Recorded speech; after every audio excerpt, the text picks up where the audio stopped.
ನಮಸ್ಕಾರ. ಆಸ್ಟ್ರೋ ಪೂಜಾ ಸಂಭವಾಮಿ ಜ್ಯೋತಿಷ್ಯ ಪರಿಹಾರಗಳ ಅಕ್ಷಯ ಪಾತ್ರೆ ವಿಶೇಷ ಕಾರ್ಯಕ್ರಮಕ್ಕೆ ಸ್ವಾಗತ. ನಾನು ಸಿಂಚನಾ. ಮೊದಲಿಗೆ ಗುರುಗಳನ್ನ ಬರಮಾಡಿಕೊಳ್ಳೋಣ. ಎಂದಿನಂತೆ ಈ ಕಾರ್ಯಕ್ರಮದಲ್ಲಿ ನಮ್ಮೊಂದಿಗಿದ್ದಾರೆ ವೇದ ಬ್ರಹ್ಮಶ್ರೀ ಸಮನ್ವಯ ಸರಸ್ವತಿ ಕರ್ನಾಟಕ ಜ್ಯೋತಿಷ್ಯ ಮಾರ್ತಾಂಡ ಡಾಕ್ಟರ್ ರಾಘವೇಂದ್ರ ಮೋಕ್ಷಗುಂಡಂ ಗುರೂಜಿಯವರು. ಶ್ರೀಯುತರು ಪ್ರಖ್ಯಾತ ಜ್ಯೋತಿಷಿಗಳು, ವಾಸ್ತು ತಜ್ಞರು, ಬಹುಶ್ರುತ ವಿದ್ವಾಂಸರು ಹಾಗೂ ಆಧ್ಯಾತ್ಮಿಕ ಗುರುಗಳು.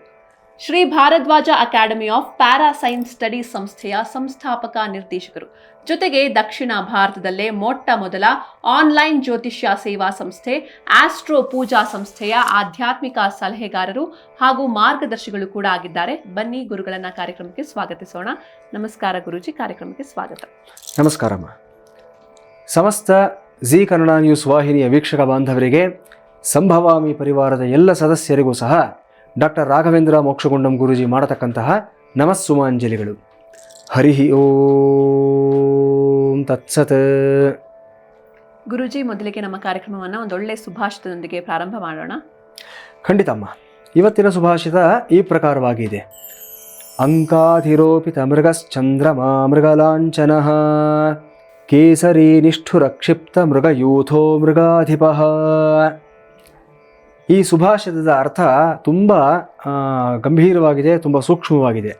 ಜೀವನದಲ್ಲಿ ನಾವು ಬೇಡದೇ ಇರೋ ಕಡೆ ನಾವು ಮೆತ್ತಗಾಗ್ಬಿಡ್ತೀವಿ ಮತ್ತು ಬೇಕಾಗಿರೋ ಕಡೆ ನಾವು ಗಟ್ಟಿಯಾಗೋದಿಲ್ಲ.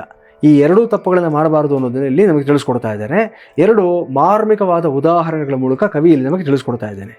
ಏನು ಹೇಳ್ತಾ ಇದ್ದಾರೆ ಈ ಸುಭಾಷಿತದಲ್ಲಿ ಅಂತಂದರೆ, ಚಂದ್ರ ಜಿಂಕೆಯ ಮೇಲೆ ತುಂಬ ಅತಿಯಾದ ಮಮಕಾರವನ್ನು ಇಟ್ಕೊಂಡು ಅದನ್ನು ತೆಗೆದುಕೊಂಡು ಬಂದು ತನ್ನ ತೊಡೆಯ ಮೇಲೆ ಇಟ್ಕೊಂಡಂತೆ. ಇದರಿಂದ ಅವನಿಗೇನು ಸಿಕ್ತು ಲಾಭ ಅಂತಂದರೆ, ಮೃಗಲಾಂಛನ ಅನ್ನೋ ಒಂದು ಕಳಂಕ ಅವನಿಗೆ ಅಂಟ್ಕೊಂಡ್ಬಿಡ್ತು. ಅವನಿಗೆ ಚಂದ್ರನ ನೋಡಿದ್ರೆ ಪರಿಪೂರ್ಣನಲ್ಲ. ಯಾವತ್ತೂ ಒಂದು ಮಾತನ್ನು ಹೇಳ್ತಾ ಇರ್ತೀವಲ್ವ, ಯಾರೂ ಪರಿಪೂರ್ಣನಲ್ಲ, ಚಂದ್ರನಲ್ಲೂ ಒಂದು ಕಪ್ಪು ಚುಕ್ಕೆ ಇದೆ, ಒಂದು ಕಳಂಕ ಇದೆ ಅನ್ನತಕ್ಕಂಥದ್ದು. ಇದು ಯಾಕೆ ಬಂತು ಅಂತಂದರೆ, ಆ ಜಿಂಕೆಯ ಮೇಲೆ ಅವನಿಗೆ ಮಮಕಾರ ಇತ್ತಂತೆ. ಅದಕ್ಕೋಸ್ಕರ ತೊಗೊಂಡು ಬಂದು ಅವನ ತೊಡೆ ಮೇಲೆ ಕೂಡಿಸ್ಕೊಂಡಂತೆ. ಅದರಿಂದ ಆ ಪರಿಪೂರ್ಣವಾದ ಪೂರ್ಣ ಚಂದ್ರನಲ್ಲಿ ಆ ಸಣ್ಣ ಕಪ್ಪು ಚುಕ್ಕೆಯನ್ನು ನಮಗೆ ಕಾಣಿಸೋದಕ್ಕೆ ಶುರುವಾಯಿತು. ಸೊ ಈ ರೀತಿ ಅತಿಯಾದ ಅನವಶ್ಯಕವಾದ ಮಮಕಾರಗಳನ್ನು, ಮಮತೆಯನ್ನು ತೋರಿಸೋದಕ್ಕೆ ಹೋಗಬಾರ್ದು. ಬೇಡದೇ ಇರೋ ಜಾಗದಲ್ಲಿ ನಾವು ಮೆತ್ತಗಾಗಬಾರ್ದು ಅನ್ನತಕ್ಕಂಥದ್ದು ಮೊದಲನೇದಾಗಿ ನಾವು ಕಲಿಬೇಕಾಗಿರುವಂಥ ಪಾಠ. ಎರಡನೇದೇನು ಹೇಳ್ತಾನೆ ಅಂತಂದರೆ, ಅದೇ ಅರಣ್ಯದಲ್ಲಿರತಕ್ಕಂಥ ಒಂದು ಸಿಂಹ ಯಾವುದೇ ರೀತಿಯಾದಂಥ ಒಂದು ದಯಾದಾಕ್ಷಿಣ್ಯ ಇಲ್ಲದೆ ರೂತ್ಲೆಸ್ ಆಗಿ ಸಿಕ್ಕ ಪ್ರಾಣಿಗಳೆಲ್ಲವೂ ಸಹ ಸಂಹಾರ ಮಾಡ್ತಾ ಹೋದರೂ ಸಹ ಆ ಸಿಂಹವನ್ನು ಏನಂದ್ರು ಎಲ್ಲರೂ ಮೃಗಾಧಿಪ, ಕಾಡಿನ ರಾಜ, ಲಯನ್ ಕಿಂಗ್ ಅಂತ ಹೇಳಿ ಹೊಗಳಿದ್ದೆ. ಹಾಗಾಗಿ ಜೀವನದಲ್ಲಿ ನಾವು ಅರ್ಥ ಮಾಡ್ಕೋಬೇಕಾಗಿರ್ತಕ್ಕಂಥದ್ದು ಏನಂತಂದರೆ, ಯಾವಾಗಲೂ ಗಟ್ಟಿಯಾಗಿರಬೇಕು, ಟಫ್ ಆಗಿರಬೇಕು, ರೂತ್ಲೆಸ್ ಆಗಿರಬೇಕು. ಅನಾವಶ್ಯಕವಾಗಿರೋ ಜಾಗದಲ್ಲಿ ನಾವು ಮಮಕಾರ, ಮಮತೆ ಮತ್ತು ದಯೆ ಇವೆಲ್ಲವನ್ನು ಅನಾವಶ್ಯಕವಾಗಿ ತೋರಿಸೋಕೆ ಹೋಗಿದ್ದಾದಲ್ಲಿ ನಾವೇ ಕೆಟ್ಟವರು ಆಗ್ತೀವಿ ಅನ್ನೋದು ಈ ಒಂದು ಸುಭಾಷಿತದಲ್ಲಿರ್ತಕ್ಕಂಥ ಮರ್ಮ ಆಗಿರುತ್ತೆ. ಖಂಡಿತ ಗುರುಜಿ. ಇನ್ನು ಈ ದಿನದ ಪಂಚಾಂಗವನ್ನು ತಿಳಿಸಿ. ಖಂಡಿತಮ್ಮ. ಓಂ ಶಂಭವೇ ನಮಃ. ನಮಸ್ತೆ ಅಸ್ತು ಭಗವನ್ ವಿಶ್ವೇಶ್ವರಾಯ ಮಹಾದೇವಾಯ ತ್ರ್ಯಂಬಕಾಯ ತ್ರಿಪುರಾಂತಕಾಯ ತ್ರಿಕಾಗ್ನಿಕಾಲಾಯ ಕಾಲಾಗ್ನಿರುದ್ರಾಯ ನೀಲಕಂಠಾಯ ಮೃತ್ಯುಂಜಯಾಯ ಸರ್ವೇಶ್ವರಾಯ ಸದಾಶಿವಾಯ ಶಂಕರಾಯ ಶ್ರೀಮನ್ಮಹಾದೇವಾಯ ನಮಃ. ಈ ದಿನ ತಾರೀಕು ಮೇ 26, 2025ನೇ ಇಸವಿ, ಸೋಮವಾರ, ಶ್ರೀ ವಿಶ್ವಾವಸುನಾಮ ಸಂವತ್ಸರ, ಉತ್ತರಾಯಣ, ವಸಂತ ಋತು, ವೈಶಾಖ ಮಾಸ, ಕೃಷ್ಣ ಪಕ್ಷ, ಚತುರ್ದಶಿ ತಿಥಿ, ಹಗಲು 11 ಗಂಟೆ 7 ನಿಮಿಷದವರೆಗೆ. ಈ ದಿನ ಸೋಮವಾರ, ಭರಣಿ ನಕ್ಷತ್ರ ಬೆಳಿಗ್ಗೆ 7 ಗಂಟೆ 28 ನಿಮಿಷದವರೆಗೆ. ನಂತರ ಕೃತ್ತಿಕಾ ನಕ್ಷತ್ರ ನಾಳೆ ಬೆಳಗಿನ ಜಾವ 5 ಗಂಟೆ 52 ನಿಮಿಷದವರೆಗೂ ಸಹ ಇರುತ್ತೆ. ಈ ದಿನ ಶೋಭನ ಯೋಗ, ಉಪರಿ ಅತಿಗಂಡ ಯೋಗ. ಉಪರಿ ಅಂದರೆ ಒಂದರ ಮೇಲೆ ಮತ್ತೊಂದು ಅಂತ ಅರ್ಥ. ಅಂದರೆ ಕೆಲವು ಗಳಿಗೆಗಳವರೆಗೂ ಸಹ ಶೋಭನ ಯೋಗ ಇರುತ್ತೆ, ನಂತರ ಅತಿಗಂಡ ಯೋಗ ಅನ್ನೋದು ಮುಂದುವರಿಯುತ್ತೆ ಅನ್ನೋದು ಇಲ್ಲಿ ತಿಳಿಸ್ಕೊಡ್ತಾ ಇದ್ದಾರೆ. ಶಕುನಿ ನಾಮಕರಣ. ಸೂರ್ಯೋದಯ ಬೆಳಿಗ್ಗೆ 5 ಗಂಟೆ 52 ನಿಮಿಷಕ್ಕೆ, ಸೂರ್ಯಾಸ್ತ ಸಾಯಂಕಾಲ 6 ಗಂಟೆ 39 ನಿಮಿಷಕ್ಕೆ.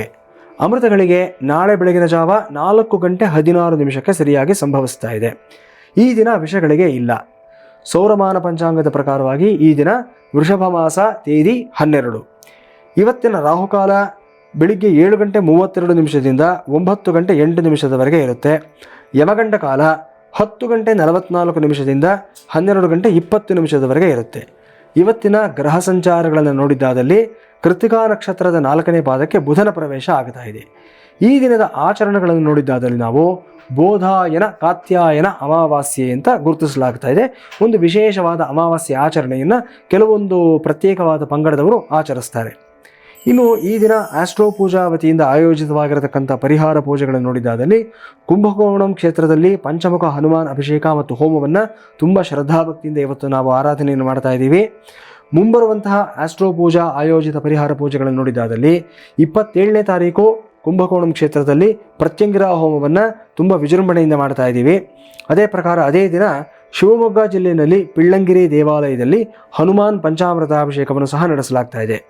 28ನೇ ತಾರೀಕು ಉಡುಪಿ ಕ್ಷೇತ್ರದಲ್ಲಿ ಪಾಡ್ಯಮಿ ವಿಶೇಷ ನಾಗವಾಸುಕಿ ದೇವಾಲಯದಲ್ಲಿ ನವಗ್ರಹ ಪಂಚಾಮೃತಾಭಿಷೇಕವನ್ನು ತುಂಬ ವಿಶೇಷವಾಗಿ ನಡೆಸ್ತಾ ಇದ್ದೀವಿ. ಇನ್ನು 30ನೇ ತಾರೀಕು ಉಡುಪಿ ಕ್ಷೇತ್ರದಲ್ಲಿ ತಿಂಗಳ ಕೊನೆಯ ಶುಕ್ರವಾರ ವಾಸುಕಿ ರಾಜೇಶ್ವರಿ ದೇವಾಲಯದಲ್ಲಿ ಲಲಿತಾ ತ್ರಿಪುರ ಸುಂದರಿ ಸಹಸ್ರನಾಮ ಪೂಜಾ ಮತ್ತು ದುರ್ಗಾದೀಪ ನಮಸ್ಕಾರ ಪೂಜೆಯನ್ನು ಸಹ ನಡೆಸ್ಕೊಡ್ತಾ ಇದ್ದೀವಿ. ಇದಿಷ್ಟು ಬಹಳ ವಿಶೇಷವಾಗಿರ್ತಕ್ಕಂಥ ಪೂಜೆಗಳು, ಒಂದಕ್ಕಿಂತ ಒಂದು ವಿಭಿನ್ನವಾಗಿರ್ತಕ್ಕಂಥದ್ದು. ಈ ಪೂಜೆಗಳನ್ನು ಯಾರು ಭಾಗವಹಿಸಬೇಕು ಅಂತ ಆಸಕ್ತಿ ಇದೆ, ದಯವಿಟ್ಟು ನಮ್ಮ ವೆಬ್ಸೈಟನ್ನು ಸಂದರ್ಶಿಸಿ www.astropuja.com ಅಥವಾ ತೆರೆ ಮೇಲೆ ಕಾಣಿಸ್ತಾ ಇರತಕ್ಕಂಥ ನಂಬರ್ಗಳಿಗೆ ನೀವು ಕರೆಯನ್ನು ಮಾಡಿ. ನಮ್ಮ ತಂಡ ಸದಾಕಾಲ ನಿಮ್ಮ ಕರೆಯನ್ನು ಸ್ವೀಕರಿಸೋದಕ್ಕೆ ಸಿದ್ಧವಾಗಿರ್ತಾರೆ. ಎಲ್ಲ ಮಾಹಿತಿಯನ್ನು ನಿಮಗೆ ಒದಗಿಸ್ಕೊಡ್ತಾರೆ. ಪೂಜೆಯಲ್ಲಿ ನೋಂದಾವಣೆ ಮಾಡ್ಕೊಳ್ಳೋದು ಹೇಗೆ, ಪೂಜೆಯನ್ನು ನೇರ ಪ್ರಸಾರದಲ್ಲಿ ವೀಕ್ಷಣೆ ಮಾಡೋದು ಹೇಗೆ, ಪ್ರಸಾದವನ್ನು ಸ್ವೀಕರಿಸೋದು ಹೇಗೆ, ಎಲ್ಲ ವಿಷಯವನ್ನು ನಿಮಗೆ ಕೊಡ್ತೀವಿ. ಎಲ್ಲ ದೇವತೆಗಳ ಒಂದು ಅನುಗ್ರಹಕ್ಕೆ ಪಾತ್ರರಾಗೋದಕ್ಕೆ ಒಂದು ತುಂಬ ಸರಳವಾಗಿರ್ತಕ್ಕಂಥ ಒಂದು ಅವಕಾಶ ಇದಾಗಿರುತ್ತೆ. ಖಂಡಿತ ಗುರುಜಿ. ಇನ್ನು ಇಂದು ಕೃಷ್ಣ ಪಕ್ಷ ಚತುರ್ದಶಿ, ಸೊ ಈ ದಿನದ ಬಗ್ಗೆ ಮಾಹಿತಿಯನ್ನು ನಮ್ಮ ವೀಕ್ಷಕರಿಗೆ ನೀಡೋದಾದ್ರೆ? ಖಂಡಿತ ಅಮ್ಮ, ಇವತ್ತು ಬಹಳ ವಿಶೇಷವಾಗಿರ್ತಕ್ಕಂಥ ದಿವಸ. ಯಾಕಂದರೆ ಒಳ್ಳೆಯ ದಿನ ಅಂತಲ್ಲ, ಇವತ್ತಿನ ಕಾಂಬಿನೇಷನ್ ಆಫ್ ಎನರ್ಜೀಸ್ ಏನಿದೆ, ಈಗ ನಾವು ಪಂಚಾಂಗ ಅಂತ ಹೇಳಬೇಕಾದಾಗ 5 ಅಂಶಗಳಿರುತ್ತೆ. ಪ್ರತಿದಿನ ನಾವು ಓದ್ತಾ ಹೋಗ್ತೀವಲ್ಲ, ತಿಥಿ, ವಾರ, ಯೋಗ, ನಕ್ಷತ್ರ, ಕರ್ಣ ಅಂತ. ಈ 5 ರೀತಿಯ ಎನರ್ಜಿಗಳನ್ನ ಎಮಿಟ್ ಮಾಡ್ತಾ ಇರುತ್ತೆ. ಅಂದರೆ ಅವತ್ತಿನ ದಿವಸ it carries its own energies and frequencies ಅಂತ ಹೇಳ್ತೀವಿ ನಾವು. ಇದು ಕಾಂಬಿನೇಷನ್ಸಲ್ಲಿ ಬಂದಾಗ, ಅಂದರೆ ಈ ಸೋಮವಾರ ಅಮಾವಾಸ್ಯೆ, ಈಗ ನಾಳೆ ಪದ್ಮಕ ಯೋಗ ಅಂತ ಬರುತ್ತೆ. ಅಂದರೆ ಮಂಗಳವಾರ ಅಮಾವಾಸ್ಯೆ ಸೇರಿದಾಗ, ಭಾನುವಾರ ಅಮಾವಾಸ್ಯೆ ಸೇರಿದಾಗ, ಗುರುವಾರ ಅಮಾವಾಸ್ಯೆ ಸೇರಿದಾಗ ಪದ್ಮಕ ಯೋಗ ಅಂತ ಹೇಳ್ತೀವಿ. ಅದೇ ಥರ ಕೆಲವೊಂದು ಕಾಂಬಿನೇಷನ್ಸ್ ಬಂದಾಗ ಅವತ್ತಿರ್ತಕ್ಕಂಥ ಒಂದು ಎಂಟೈರ್ ವೈಬ್ರೇಷನ್ಸ್ ಇನ್ ಟೋಟ್ಯಾಲಿಟಿ ನಮಗೆ ಪಾಸಿಟಿವ್ ಆಗೂ ಇರ್ಬೋದು ಅಥವಾ ಎಕ್ಸ್ಟ್ರೀಮ್ ನೆಗೆಟಿವ್ ಆಗೂ ಇರ್ಬೋದು. ಈಗ ತುಂಬ ಒಳ್ಳೆಯ ದಿನಗಳ ಬಗ್ಗೆ ಸಾಕಷ್ಟು ಚರ್ಚೆಯನ್ನು ಮಾಡಿದ್ದೀವಿ ನಾವು. ಇವತ್ತು ತುಂಬ ನೆಗೆಟಿವ್ ಎನರ್ಜಿ ಇರತಕ್ಕಂಥ ಒಂದು ದಿನ, ಕೃಷ್ಣ ಪಕ್ಷದ ಚತುರ್ದಶಿ. ಪ್ರೇಕ್ಷಕರೆಲ್ಲರೂ ಅಷ್ಟೇ ತುಂಬ ಎಚ್ಚರಿಕೆಯಿಂದ ಇರಬೇಕಾಗಿರ್ತಕ್ಕಂಥ ದಿವಸ ಆಗಿರುತ್ತೆ. ಅಪ್ಪಿತಪ್ಪಿ ಯಾವುದೇ ಕಾರಣಕ್ಕೂ ಅಷ್ಟೇ ಕೃಷ್ಣ ಪಕ್ಷದ ಚತುರ್ದಶಿ, ಬಹಳ ಜನ ಅಂದ್ಕೊಂಡಿರ್ತೀರ ನೀವು ಅಮಾವಾಸ್ಯೆ ಕೆಟ್ಟದು, ಅಮಾವಾಸ್ಯೆ ದಿವಸ ಏನು ಮಾಡಬಾರ್ದು ಅಂತ. ಅದಕ್ಕೊಂದು ವಿಶೇಷವಾದ ಉದಾಹರಣೆ ನಾನು ನಾಳೆ ಕೊಡ್ತೀನಿ. ಅಮಾವಾಸ್ಯೆ ದಿವಸ ಅಮಾವಾಸ್ಯೆಯನ್ನು ಹೇಗೆ ನಮ್ಮ ಅನುಕೂಲಕ್ಕೆ ತಕ್ಕಾಗಿ ಬಳಸ್ಕೋಬಹುದು, ಹೇಗೆ ಅದು ಪರ್ವಕಾಲ ಆಗುತ್ತೆ ಅನ್ನೋದಕ್ಕೆ ಒಂದು ಮಾಹಿತಿಯನ್ನು ಕೊಡ್ತೀನಿ. ಆದರೆ ಅಮಾವಾಸ್ಯೆ ಹಿಂದಿನ ದಿವಸ ಇದೆಯಲ್ಲ, ನಿಶ್ಚಯವಾಗಿ ಕೆಟ್ಟ ದಿನ ಇದು. ಕೃಷ್ಣ ಪಕ್ಷದ ಚತುರ್ದಶಿ ದಿವಸ ಮಕ್ಕಳು ಹುಟ್ಟಿದಾದಲ್ಲಿ ಚತುರ್ದಶಿ ಶಾಂತಿಯಿಂದಲೂ ಮಾಡಿಸ್ಬೇಕಾಗುತ್ತೆ ಮಕ್ಕಳು ಹುಟ್ಟಿದಾಗ. ಅದೇ ಪ್ರಕಾರ ಚತುರ್ದಶಿ ದಿವಸ ಗೊತ್ತಿಲ್ಲದೆ ನೀವೇನಾದರೂ ಶುಭ ಕಾರ್ಯಗಳನ್ನು ಮಾಡಿದ್ದಾದಲ್ಲಿ ಕಂಪ್ಲೀಟ್ಲಿ ಫೇಲ್ಯೂರ್ ಆಗೋಗುತ್ತೆ. ಗೃಹ ಪ್ರವೇಶ ಆಗಲಿ, ಮದುವೆ ಆಗಲಿ, ಅಥವಾ ನಾಮಕರಣ ಆಗಲಿ, ಮತ್ತೊಂದಾಗಲಿ, ಏನೇ ಶುಭ ಕಾರ್ಯಗಳು ಮಾಡಿದ್ದಾದಲ್ಲಿ, ಹೊಸ ಮನೆಗೆ ಹೋಗಿದ್ದಾಗಲಿ, ಎಷ್ಟೋ ಜನ ಬಾಡಿಗೆ ಮನೆ ತಾನೆ ಅಂತ ಹೇಳ್ಬಿಟ್ಟು ಆತರವಾಗಿ ಹೊರಟೋಗ್ತಾರೆ. ಹೋಗಿದ್ದು 3 ತಿಂಗಳು ಪ್ರಾಬ್ಲಮ್ಸ್ ಆಗಿರುತ್ತೆ. ಕಾರಣ ಏನಂದರೆ ನೋಡಿರೋದಿಲ್ಲ. ಕೃಷ್ಣ ಪಕ್ಷದ ಚತುರ್ದಶಿ ಯಾರೋ ಹೇಳಿರ್ತಾರೆ ನಾಳೆ ಅಮಾವಾಸ್ಯೆ, ಇವತ್ತೇನು ತೊಂದರೆ ಇಲ್ಲ ಹೋಗಿ ಅಂತ. ಇವತ್ತಿನ ಸಮಸ್ಯೆ ಅವ್ರಿಗೆ ಗೊತ್ತಿರೋದಿಲ್ಲ. ಅವ್ರಿಗೆ ಗೊತ್ತಿರೋದು ಪಂಚಾಂಗದ ಬೇಸಿಕ್ ಇನ್ಫಾರ್ಮೇಷನ್ ಮಾತ್ರ ಆಗಿರುತ್ತೆ. ಕೃಷ್ಣ ಪಕ್ಷದ ಚತುರ್ದಶಿ ದುರ್ಯೋಧನನಿಗೆ ಯಾವ ರೀತಿಯ ಸಮಸ್ಯೆ ತಂದು ಕೊಡ್ತು ಅನ್ನೋದನ್ನ ಒಂದು ಸಣ್ಣ ದೃಷ್ಟಾಂತದಲ್ಲಿ ನಾನು ನಿಮಗೆ ಹೇಳ್ತೀನಿ. ಮಹಾಭಾರತ ಯುದ್ಧ ನಡಿಬೇಕಾದಾಗ ದುರ್ಯೋಧನನ ಹತ್ರ 11 ಅಕ್ಷೋಹಿಣಿ ಸೈನ್ಯ ಇತ್ತು. ಪಾಂಡವರ ಬಳಿ ಇದ್ದಂಥದ್ದು ಕೇವಲ 7 ಅಕ್ಷೋಹಿಣಿ ಸೈನ್ಯ. ಸಂಖ್ಯಾಬಲದಲ್ಲಿ ಮತ್ತು ಅವನ ಇದ್ದಂಥ ದೊಡ್ಡ ಯೋಧರನ್ನು ಲೆಕ್ಕ ಹಾಕ್ಕೊಂಡ್ರೆ ಎಲ್ಲ ರೀತಿಯಲ್ಲೂ ಕೌರವರು ಪಾಂಡವರಿಗಿಂತ ಸ್ಟ್ರಾಂಗ್ ಆಗಿದ್ರು. ಗೆಲ್ಲೋದು ಅವರೇ ಅನ್ನೋದು ನಿಶ್ಚಯ ಆಗಿತ್ತು. ಸೊ ಪಾಂಡವರಿಗೆ ಗೊತ್ತಾಯಿತು ಕಷ್ಟ ಇದೆ ನಾವು ಗೆಲ್ಲೋದಕ್ಕೆ, ಏನು ಮಾಡಬೇಕು, ಏನಾದ್ರು ಟ್ರಿಕ್ ಮಾಡಲೇಬೇಕಾಗತ್ತೆ. ಆ ಟೈಮ್ನಲ್ಲಿ ಟ್ರಿಕ್ ಮಾಡಬೇಕು ಅಂದರೆ ಯಾರನ್ನ ನಾವು ಆಶ್ರಯಿಸಬೇಕಾಗತ್ತೆ? ಇದಾನಲ್ಲ ಕಪಟ ನಾಟಕ ಸೂತ್ರಧಾರಿ. ಅವನು ಬರ್ತಾನೆ, he enters into the frame. ಅವನೊಂದು ಸಣ್ಣ ಅಲ್ಲಿ ಗಿಮಿಕ್ ಮಾಡಿಬಿಟ್ಟು ಏನು ಹೇಳ್ತಾನೆ ಅಂತಂದರೆ, ಇಲ್ಲಿ ಒಂದು ಅರ್ಥ ಮಾಡ್ಕೋಬೇಕು ನಮ್ಮ ವೀಕ್ಷಕರು. ಯುದ್ಧದಲ್ಲಿ ತಂತ್ರಗಾರಿಕೆ ಮಾಡೋದು ಸರಿನಾ, ದಾರಿ ತಪ್ಪಿಸೋದು ಸರಿನಾ ಅನ್ನೋ ಪ್ರಶ್ನೆಗಳೆಲ್ಲ ಬರುತ್ತೆ. ಇಂಗ್ಲೀಷ್ನಲ್ಲಿ ಒಂದು ಮಾತನ್ನು ಹೇಳ್ತಾರೆ, all is fair in love and war, all is fair in war and business, all is fair in business and politics ಅಂತ ಹೇಳ್ತಾರೆ. ಈ ಎಲ್ಲ ಕ್ಷೇತ್ರಗಳಲ್ಲೂ ಅಷ್ಟೇ ಸರಿ ತಪ್ಪು ಅನ್ನೋದು ಪ್ರಶ್ನೆ ಇರೋದಿಲ್ಲ. ನೀವು ಗೆಲ್ಲೋದಕ್ಕೆ ಏನೇ ತಂತ್ರಗಾರಿಕೆ ಮಾಡಿದ್ರೂ ಅದೆಲ್ಲವೂ ಸಹ ಅದು ಕರೆಕ್ಟಾಗೇ ಇರುತ್ತೆ. ಇದೇ ತಂತ್ರಗಾರಿಕೆಯನ್ನು ಕೃಷ್ಣ ಮಾಡ್ತಾನೆ. ಏನಂದರೆ ದುರ್ಯೋಧನನಿಗೆ ಅದ್ಭುತವಾದ ಮುಹೂರ್ತ ಇಟ್ಕೊಟ್ಟಿರ್ತಾರೆ. ಯುದ್ಧದ ಘೋಷಣೆ ಮಾಡೋದಕ್ಕೆ, ಅನೌನ್ಸ್ಮೆಂಟ್ ಆಫ್ ದ ವಾರ್ ಅಂತ ಹೇಳ್ತೀವಲ್ಲ, ಆ ಘೋಷಣೆಯನ್ನು ಹೇಗೆ ಮಾಡ್ತಾ ಇದ್ರು ಆವತ್ತಿನ ಕಾಲದಲ್ಲಿ ಅಂದರೆ ಶಂಖನಾದ ಮಾಡೋದ್ರಿಂದ, ಶಂಖವನ್ನು ಮೊಳಗಿಸೋದ್ರಿಂದ ಘೋಷಣೆಯನ್ನು ಮಾಡ್ತಾ ಇದ್ರು. ಸೊ ದುರ್ಯೋಧನನಿಗೆ ಅಮಾವಾಸ್ಯೆ ಡೇಟ್ ಇಟ್ಕೊಟ್ಟಿದ್ರು. ಅವನ ಗುರುಗಳಾದಂಥ ದ್ರೋಣಾಚಾರ್ಯರು, ಕೃಪಾಚಾರ್ಯರು ಇವರಿಬ್ಬರು ಸೇರಿ ಆ ಮುಹೂರ್ತ ಇಟ್ಟು ಈ ಸಮಯದಲ್ಲಿ ನೀನು ಯುದ್ಧದ ಘೋಷಣೆಯನ್ನು ಮಾಡೋ, ನಿನಗೆ ಸೋಲು ಅನ್ನೋದಿಲ್ಲ ಅಂತ ಹೇಳಿರ್ತಾರೆ. ಈ ಕೃಷ್ಣ ಏನು ಮಾಡ್ತಾನೆ, ತಂತ್ರಗಾರಿಕೆಯನ್ನು ಮಾಡ್ತಾನೆ, ಇವನಿಗೆ ದಿಕ್ಕು ತಪ್ಪಿಸ್ತಾನೆ. ಅಮಾವಾಸ್ಯೆ ಯಾವತ್ತು ಬರುತ್ತೆ ಅಂತಂದರೆ ಸೂರ್ಯ ಚಂದ್ರ ಇಬ್ಬರೂ ಸಹ ಆಕಾಶದಲ್ಲಿ ನೇರವಾಗಿ ಮುಖಾಮುಖಿಯಾದಾಗ ಅಮಾವಾಸ್ಯೆ ಅಂತ ಹೇಳಿದ್ದಾರೆ. ಸೊ ನೀವು ಅಬ್ಸರ್ವ್ ಮಾಡ್ಬೋದು, ಅಮಾವಾಸ್ಯೆ ದಿವಸ ಹೋಗಿ ನೋಡಿ ನೀವು, ಅವರಿಬ್ಬರು ಒಂದೇ ಲೀನಿಯರ್ ಲೈನಲ್ಲಿ ಇರ್ತಾರೆ, ಸೂರ್ಯ ಚಂದ್ರ ಇಬ್ಬರೂ ಸಹ. ಸೊ ಈ ಕೃಷ್ಣ ಏನು ಮಾಡ್ತಾನೆ, ಅವನು ಎಷ್ಟಾದರೂ ಸಕಲ ಗ್ರಹ ಬಲ ನೀನೇ ಸರಸಿಜಾಕ್ಷ ಅಂತ ನಾವು ಹೇಳೋ ಪ್ರಕಾರ ಎಲ್ಲ ಗ್ರಹಗಳು ಅವನು ಮಾತನ್ನು ಕೇಳ್ತಕ್ಕಂಥದ್ದಾಗಿರುವಾಗ ಸೂರ್ಯ ಯಾವ ಲೆಕ್ಕ, ಚಂದ್ರ ಯಾವ ಲೆಕ್ಕ, ಅವನಿಗೆ ಸೂರ್ಯನ ಕರೀತಾನೆ, ಬಾರಯ್ಯ ಸ್ವಲ್ಪ ಕೆಲಸ ಇದೆ, ಇಲ್ಲಿಂದ ಇಲ್ಲಿ ಹಸ್ತಿನಾಪುರಕ್ಕೆ ಬಂದ್ಬಿಡು ಅಂತ ಹೇಳ್ತಾನೆ. ಚಂದ್ರನಿಗೂ ಹೇಳ್ತಾನೆ, ನೀನು ಬಾರಯ್ಯ ಸ್ವಲ್ಪ ಕೆಲಸ ಇದೆ ಅಂತ. ಸೂರ್ಯ ಚಂದ್ರ ಇಬ್ಬರು ಮುಖಾಮುಖಿಯಾಗಿ ಕೃಷ್ಣ ಮುಂದೆ ನಿಂತ್ಕೊಂಡಿರ್ತಾರೆ. ಏನು ಕೃಷ್ಣ ಕರೆದಿಯಲ್ಲ ಅಂತ ಹೇಳಿದಾಗ, ಏನಿಲ್ಲ ಸುಮ್ಮನೆ ಹೆಂಗೆ ನಿಮ್ಗೆ ನೋಡಬೇಕು ಅಂತ ಅನಿಸ್ತು, ಮಾತಾಡಿಸ್ಬೇಕು ಅಂತ ಅನಿಸ್ತು, ಸ್ವಲ್ಪ ಹೊತ್ತು ಕುಶಲೋಪರಿ ಮಾತಾಡೋಣ ಅಂತ ನಿಲ್ಲಿಸ್ಕೊಂಡ್ಬಿಡ್ತಾನೆ. ಸೂರ್ಯ ಚಂದ್ರ ಇಬ್ಬರು ಒಟ್ಟೊಟ್ಟಿಗೆ ನಿಂತ್ಕೊಂಡಾಗ ಏನಾಗುತ್ತೆ, ಆಕಾಶದಲ್ಲಿ ಅಮಾವಾಸ್ಯೆಯ ಒಂದು ಛಾಯೆಗಳು ಬಂದುಬಿಡುತ್ತೆ. ಆಗ ದುರ್ಯೋಧನನಿಗೆ ಕನ್ಫ್ಯೂಷನ್ ಆಗುತ್ತೆ, ಏನಿದು ಅಮಾವಾಸ್ಯೆ ಇವತ್ತೇ ಬಂದುಬಿಟ್ಟಿದೆಯಲ್ಲ, ನಾನು ನಾಳೆ ಅಲ್ವ ನನಗೆ ಮುಹೂರ್ತ ಇಟ್ಕೊಟ್ಟಿರೋದು, ಏನು ಮಾಡಬೇಕು ಅಂತ ಹೇಳ್ತಾನೆ. ಈಗ ಕೃಷ್ಣ ಅಲ್ಲಿಗೆ ಬಿಡೋದಿಲ್ಲ, ಯುಧಿಷ್ಠಿರನಿಗೆ ಹೇಳಿರ್ತಾನೆ, ನೋಡು ನಾನಿಬ್ಬರು ಸೂರ್ಯಚಂದ್ರನ ಪಕ್ಕದಲ್ಲಿ ನಿಲ್ಲಿಸ್ಕೊಂಡಿದ್ದಾಗ ನೀನು ಹೋಗ್ಬಿಟ್ಟು ಸಮುದ್ರ ದಡದಲ್ಲಿ ಅಮಾವಾಸ್ಯೆ ತರ್ಪಣ ಕೊಡು ಅಂತ ಹೇಳ್ಕಳಿಸ್ತಾನೆ. ಸೊ ಈ ದುರ್ಯೋಧನ ಕ್ರಾಸ್ ಚೆಕಿಂಗ್ ಮಾಡೋದಕ್ಕೋಸ್ಕರ ನೋಡ್ತಾನೆ ಯುಧಿಷ್ಠಿರ ಏನು ಮಾಡ್ತಾ ಇದ್ದಾನೆ ಅಂತ. ಯಾಕಂದ್ರೆ ಯುಧಿಷ್ಠಿರ ಯಾವತ್ತೂ ಧರ್ಮ ತಪ್ಪೋದಿಲ್ಲ, ಕರೆಕ್ಟಾಗಿ ಯಾವತ್ತು ಯಾವ ಗಳಿಗೆ ಏನು ಮಾಡಬೇಕು ಆ ಕೆಲಸನ ಚಾಚು ತಪ್ಪದೆ ಮಾಡ್ತಕ್ಕಂಥವನು. ಅದಕ್ಕೆ ಒಂದು ಧರ್ಮರಾಯ ಅಂತ ಕರಿತೀವಿ. ಯಾವಾಗ ಧರ್ಮರಾಯ ಹೋಗ್ಬಿಟ್ಟು ಅಲ್ಲಿ ತರ್ಪಣ ಬಿಡ್ತಾ ಇದ್ದಾನೆ, ಓಹೋ ಇವತ್ತೇ ಅಮಾವಾಸ್ಯೆ, ಏನೋ ವ್ಯತ್ಯಾಸ ಆಗೋಗಿದೆ, ನಾನೇ ಇಡುಬಿಟ್ಟಿದ್ದೀನಿ ಅಂತ ಹೇಳಿ ಈ ದುರ್ಯೋಧನ ಕೃಷ್ಣನ ಮಾಯೆಯಲ್ಲಿ ಸಿಕ್ಕಾಕೊಂಡು ಚತುರ್ದಶಿ ದಿವಸ ಯುದ್ಧದ ಒಂದು ವಿಜಯ ಘೋಷಣೆಯನ್ನು, ಒಂದು ಆರಂಭಿಕ ಘೋಷಣೆಯನ್ನು ಮಾಡಿಬಿಡ್ತಾನೆ. ಶಂಖನಾದವನ್ನು ಮೊಳಗಿಸ್ತಾನೆ. ಕೃಷ್ಣ ಆಯ್ತು ಸೂರ್ಯಚಂದ್ರಗಿಬ್ಬರಿಗೂ ನೋಡ್ಕೊಂಡು ನಕ್ಕೊಂಡು ಮನಸ್ಸಿನಲ್ಲೇ ನೀವಿಬ್ಬರು ಬಂದ ಕೆಲಸ ಆಯಿತು, ವಾಪಸ್ ಹೋಗಿ ಅಂತ ಕಳಿಸ್ಕೊಟ್ಟು ಬಿಡ್ತಾನೆ. ಅಮಾವಾಸ್ಯೆ ಮಾಡಿ ಗೆಲ್ಲಬೇಕಾಗಿರ್ತಕ್ಕಂಥ ದುರ್ಯೋಧನ ಚತುರ್ದಶಿ ದಿವಸ ಯಾವಾಗ ಯುದ್ಧದ ಘೋಷಣೆಯನ್ನು ಮಾಡಿದ್ನೋ ಅಲ್ಲೇ ಅವನು ಸೋಲು ಅನ್ನೋದು ಬರವಣಿಗೆಯಲ್ಲಿ ಸಾಬೀತಾಗೋಯಿತು. ಸೊ ಚತುರ್ದಶಿ ದಿವಸ ಯಾವುದೇ ಕಾರಣಕ್ಕೂ ಅಷ್ಟೇ ವೀಕ್ಷಕರೇ ಇಂತಹ ತಪ್ಪುಗಳನ್ನು ಮಾಡೋದಕ್ಕೆ ಹೋಗಬಾರ್ದು. ಏನೇ ದೊಡ್ಡ ಕೆಲಸ ಇರಲಿ, ಏನೇ ಮುಖ್ಯವಾಗಿರ್ತಕ್ಕಂಥ ಕೆಲಸ ಇರಲಿ, ಅದನ್ನು ಮುಂದೂಡಿ ಚತುರ್ದಶಿ ದಿವಸ ಮಾತ್ರ ಸಿಕ್ಕಾಕೊಳ್ಳೋದಕ್ಕೆ ಹೋಗಬೇಡಿ. ಕೃಷ್ಣ ಪಕ್ಷದ ಚತುರ್ದಶಿ ಅಷ್ಟು ನಕಾರಾತ್ಮಕವಾದಂಥ ತರಂಗಗಳನ್ನು ಕೊಡತಕ್ಕಂಥ ಒಂದು ದಿವಸ ನಮಗಾಗಿರುತ್ತೆ. ಇದರಿಂದ ದೂರ ಇರಬೇಕು. ನೀವು ಮಾಮೂಲಿ ಕೆಲಸಗಳು ಮಾಡ್ಕೊಳ್ಳಿ, ಅದಕ್ಕೆ ಯಾವುದೇ ರೀತಿ ಅಡ್ಡಿ ಆತಂಕ ಇರೋದಿಲ್ಲ. ಹಾಗಂತ ಗುರುಗಳು ಹೇಳಿದ್ದಾರೆ ಅಂತ ಆಫೀಸ್ಗೆ ಹೋಗದೆ ಮನೆಯಲ್ಲಿ ಹೊದ್ಕೊಂಡು ಮಲ್ಕೊಂಡ್ಬಿಡಬೇಡಿ. ನಿಮ್ಮ ದೈನಂದಿನ ಕೆಲಸಗಳನ್ನು ಮಾಡ್ಕೊಳ್ತಾ ಇರಿ. ಊಟ ಮಾಡಿ, ತಿಂಡಿ ಮಾಡಿ, ಟಿ ವಿ ನೋಡಿ, ನಿಮ್ಮ ಡ್ಯೂಟಿಗಳಿಗೆ ಅದನ್ನು ಮಾಡಿ. ಮುಖ್ಯವಾದ ಕೆಲಸಗಳು, ಮುಖ್ಯವಾದ ನಿರ್ಧಾರಗಳನ್ನು ಮಾತ್ರ ಯಾವುದೇ ಕಾರಣಕ್ಕೂ ಕೃಷ್ಣ ಪಕ್ಷದ ಚತುರ್ದಶಿಯಲ್ಲಿ ತೆಗೆದುಕೊಳ್ಬೇಡಿ. ನೀವು ಆಧುನಿಕ ದುರ್ಯೋಧನರಾಗಬೇಡಿ ಅನ್ನೋದು ನಮ್ಮ ಒಂದು ಹಾರೈಕೆ ಆಗಿರುತ್ತೆ. ಖಂಡಿತ ಗುರುಜಿ, ತುಂಬಾನೇ ಅದ್ಭುತವಾದ ಕಥೆಯನ್ನ ತಿಳಿಸಿದ್ರಿ. ಇನ್ನು ವೀಕ್ಷಕರೇ, ನೀವು ಕೂಡ ಗುರುಗಳ ಹತ್ರ ಮಾತಾಡಬಹುದು. ಟಿವಿ ಸ್ಕ್ರೀನ್ ಮೇಲೆ ಲಭ್ಯ ಇರುವಂತಹ ನಂಬರ್ಸ್ಗೆ ಕಾಲ್ ಮಾಡಿ ಗುರುಗಳ ಹತ್ರ ಮಾತಾಡಿ. ಗುರುಜಿ ಒಬ್ರು ಕಾಲರ್ ಇದ್ದಾರೆ, ನಾಗಭೂಷಣ್ ಅಂತ. ನಮಸ್ತೆ ಸರ್. ನಮಸ್ತೆ ಮೇಡಮ್. ನಮಸ್ತೆ, ಗುರುಗಳಿದ್ದಾರೆ, ಮಾತಾಡಿ. ನಮಸ್ತೆ ಗುರುಗಳೇ. ನಮಸ್ತೆ, ಹೇಳಿ ನಾಗಭೂಷಣ್ ಅವರೇ, ಯಾರ ಬಗ್ಗೆ ಕೇಳಬೇಕು? ನನ್ ಬಗ್ಗೆನೇ ಕೇಳ್ಬೇಕಾಗಿತ್ತು. ನಂದು ಡೇಟ್ ಆಫ್ ಬರ್ತ್ 12 ನವೆಂಬರ್ 1980. ಹೇಳಿ, ತಮ್ಮ ಪ್ರಶ್ನೆ ಏನು?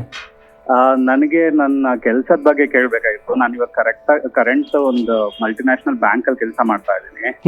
ನಂದು ಮುಂದೆ ಹೆಂಗಿರತ್ತೆ ನನ್ನ ಕೆಲ್ಸದ್ದು, ಇದೆಲ್ಲ ಪ್ರಾಜೆಕ್ಟ್ ಹೆಂಗಿರತ್ತೆ ಅಂತ ಸ್ವಲ್ಪ ಕೇಳ್ಬೇಕು. ನೋಡಿ, ಈಗ ನಡೀತಾ ಇರೋಂಥ ದಶಾಭುಕ್ತಿಗಳು ತಗೊಂಡ್ರೆ ರಾಹು ದಶನಲ್ಲಿ ನಿಮಗೆ ಇವಾಗ ಶನಿ ಭುಕ್ತಿ ನಡೀತಾ ಇದೆ.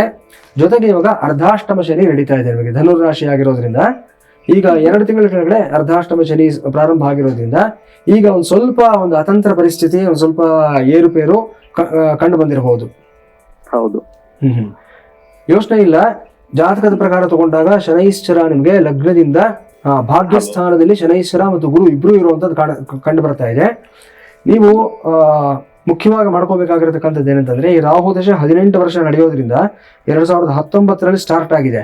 ಸೊ ರಾಹು ದಶೆಯ ಮೊದಲ 9 ವರ್ಷಗಳು ಸ್ವಲ್ಪ ಟೆಸ್ಟಿಂಗ್ ಆಗಿರುತ್ತೆ ನಿಮಗೆ. ನಂತರದ 9 ವರ್ಷಗಳು ಚೆನ್ನಾಗಿರುತ್ತೆ. ಆದರೆ ಮೊದಲನೇದು ನೀವು ಈ ಬುಧಾದಿತ್ಯ ಯೋಗವನ್ನು ಆಕ್ಟಿವೇಟ್ ಮಾಡ್ಕೊಳ್ಳಿ. ಹೇಗೆ ಮಾಡ್ಕೋಬೇಕು ಅನ್ನೋದಾದ್ರೆ, ನೀವು ನಿಮ್ಮ ನಕ್ಷತ್ರಕ್ಕೆ ಸಾಧನ ತಾರೆ ಇರತಕ್ಕಂಥ ದಿವಸ ಪೂರ್ವಾಷಾಢ ಆಗಿರೋದ್ರಿಂದ ನಾನು 3 ನಕ್ಷತ್ರ ಹೇಳ್ತೀನಿ, ನೋಟ್ ಡೌನ್ ಮಾಡ್ಕೊಳ್ಳಿ. ಪೂರ್ವಭಾದ್ರ, ಪುನರ್ವಸು, ವಿಶಾಖ. ಓಕೆ, ಪೂರ್ವಭಾದ್ರ, ಪುನರ್ವಸು, ವಿಶಾಖ, ಈ 3 ನಕ್ಷತ್ರಗಳು ನಿಮಗೆ ಸಾಧನ ತಾರೆ ಆಗುತ್ತೆ. ಈ 3ರಲ್ಲಿ ಒಂದು ನಕ್ಷತ್ರ ಇರುವಂತಹ ಶುಕ್ರವಾರದ ದಿವಸ ಅಥವಾ ಭಾನುವಾರದ ದಿವಸ ನೀವು ಮನೆಯಲ್ಲಿ ಒಂದು ನೀವು ಅಥವಾ ಭಾನುವಾರ? ಶುಕ್ರವಾರ ಅಥವಾ ಭಾನುವಾರದ ದಿವಸ ಮನೆ ದೇವರು ಲಕ್ಷ್ಮೀ ನರಸಿಂಹ ಸ್ವಾಮಿ ಅಂತ ಹೇಳಿದ್ರಿ ಅಲ್ವಾ? ಹೌದು.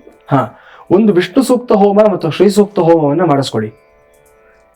ವಿಷ್ಣು ಸೂಕ್ತ, ಶ್ರೀ ಸೂಕ್ತ. ವಿಷ್ಣು ಸೂಕ್ತ ಹೋಮ, ಶ್ರೀ ಸೂಕ್ತ ಹೋಮ ಇಲ್ಲದೆ ಹೋದ ಪಕ್ಷದಲ್ಲಿ ವಿಜಯಲಕ್ಷ್ಮಿ ಸಮೇತ ಸುದರ್ಶನ ಮಹಾವಿಷ್ಣು ಹೋಮ ಮಾಡಿಸ್ಕೊಡಿ. ವಿಜಯಲಕ್ಷ್ಮಿ ಸಮೇತ ಸುದರ್ಶನ ಮಹಾವಿಷ್ಣು ಹೋಮ. ಸರಿ. ಇದನ್ನ ಸೂಕ್ತವಾದ ಪುರೋಹಿತರ ಮಾರ್ಗದರ್ಶನದಲ್ಲಿ ಮಾಡಿಸ್ಕೊಳ್ಳಿ. ಅವತ್ತು ನರಸಿಂಹದೇವರ ಆರಾಧನೆ ಕಡ್ಡಾಯವಾಗಿ ಮಾಡಬೇಕು. ಮನೆಯಲ್ಲಿ ನರಸಿಂಹದೇವರ ಸಾಲಿಗ್ರಾಮ ಅಥವಾ ವಿಗ್ರಹ ಇದ್ದಾದ ಪಕ್ಷದಲ್ಲಿ ಅದಕ್ಕೆ ಅಭಿಷೇಕವನ್ನು ಮಾಡಿಸಿ ಅವತ್ತಿನ ದಿವಸ ಪಾನಕ ಕೋಸಂಬರಿ ನೈವೇದ್ಯ ಮಾಡಿ. ಮತ್ತು ನಿಮಗೆ ಅನುಕೂಲ ಆದ ಪಕ್ಷದಲ್ಲಿ ಒಂದು ರೂಬಿ ಇದನ್ನ ಬಂಗಾರದಲ್ಲಿ ಮಾಡಿಸ್ಬಿಟ್ಟು ಬಲಗೈನಲ್ಲಿ ರಿಂಗ್ ಫಿಂಗರ್ ಅಲ್ಲಿ ಹಾಕೊಳ್ಳಿ.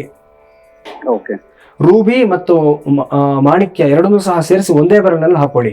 ಪಚ್ಚೆ ಕಲ್ಲು, ರೂಬಿ ಮತ್ತೆ ಮಾಣಿಕ್ಯ. ರೂಬಿ ಅಂದ್ರೆ ಮಾಣಿಕ್ಯ ಆಗುತ್ತೆ. ಪಚ್ಚೆ ಕಲ್ಲು ಎಮಿರಾಲ್ಡ್ ಅದರ ಜೊತೆನಲ್ಲಿ. ರೂಬಿ ಅಂಡ್ ಎಮಿರಾಲ್ಡ್, ಪಚ್ಚೆ ಕಲ್ಲು ಮತ್ತು ಮಾಣಿಕ್ಯ ಎರಡನ್ನೂ ಸಹ ಕನಿಷ್ಠ ಒಂದೊಂದು 4 ರಿಂದ 5 ಕ್ಯಾರೆಟ್ ಹಾಗೆ ನೋಡಿಕೊಂಡು ಒಂದೇ ಬಂಗಾರದ ಉಂಗುರದಲ್ಲಿ ಮಾಡಿಸಿ ಬಲಗೈನಲ್ಲಿ ರಿಂಗ್ ಫಿಂಗರ್ ನಲ್ಲಿ ಧಾರಣೆಯನ್ನು ಮಾಡ್ಕೊಳ್ಳಿ. ಧನ್ಯವಾದ ನಾಗಭೂಷಣ್ ಅವರೇ ಕರೆ ಮಾಡಿದ್ದಕ್ಕೆ. ಗುರುಜಿ ಇನ್ನೊಬ್ರು ಕಾಲರ್ ಇದ್ದಾರೆ, ಕುಮಾರ್ ಅಂತ. ನಮಸ್ತೆ ಸರ್. ನಮಸ್ತೆ ಅಮ್ಮ. ನಮಸ್ತೆ, ಗುರೂಜಿ ಇದ್ದಾರೆ, ಮಾತಾಡಿ. ಗುರುಜಿ ನಮಸ್ತೆ. ಗುರುಜಿ ನಮಸ್ಕಾರ. ಹೇಳಿ ಕುಮಾರ್ ಅವರೇ, ಯಾರ ಬಗ್ಗೆ ಕೇಳ್ಬೇಕಪ್ಪ? ನಮ್ ತಾಯಿಯವ್ರ ಬಗ್ಗೆ ಕೇಳ್ಬೇಕಾಯ್ತು ಗುರುಜಿ. ಡೇಟ್ ಆಫ್ ಬರ್ತ್ ಹೇಳಿ ಅವ್ರದ್ದು. ನಮ್ ತಾಯಿಯವ್ರ ಡೇಟ್ ಆಫ್ ಬರ್ತ್ 1/1/1964 ಬೆಳಿಗ್ಗೆ 6:30.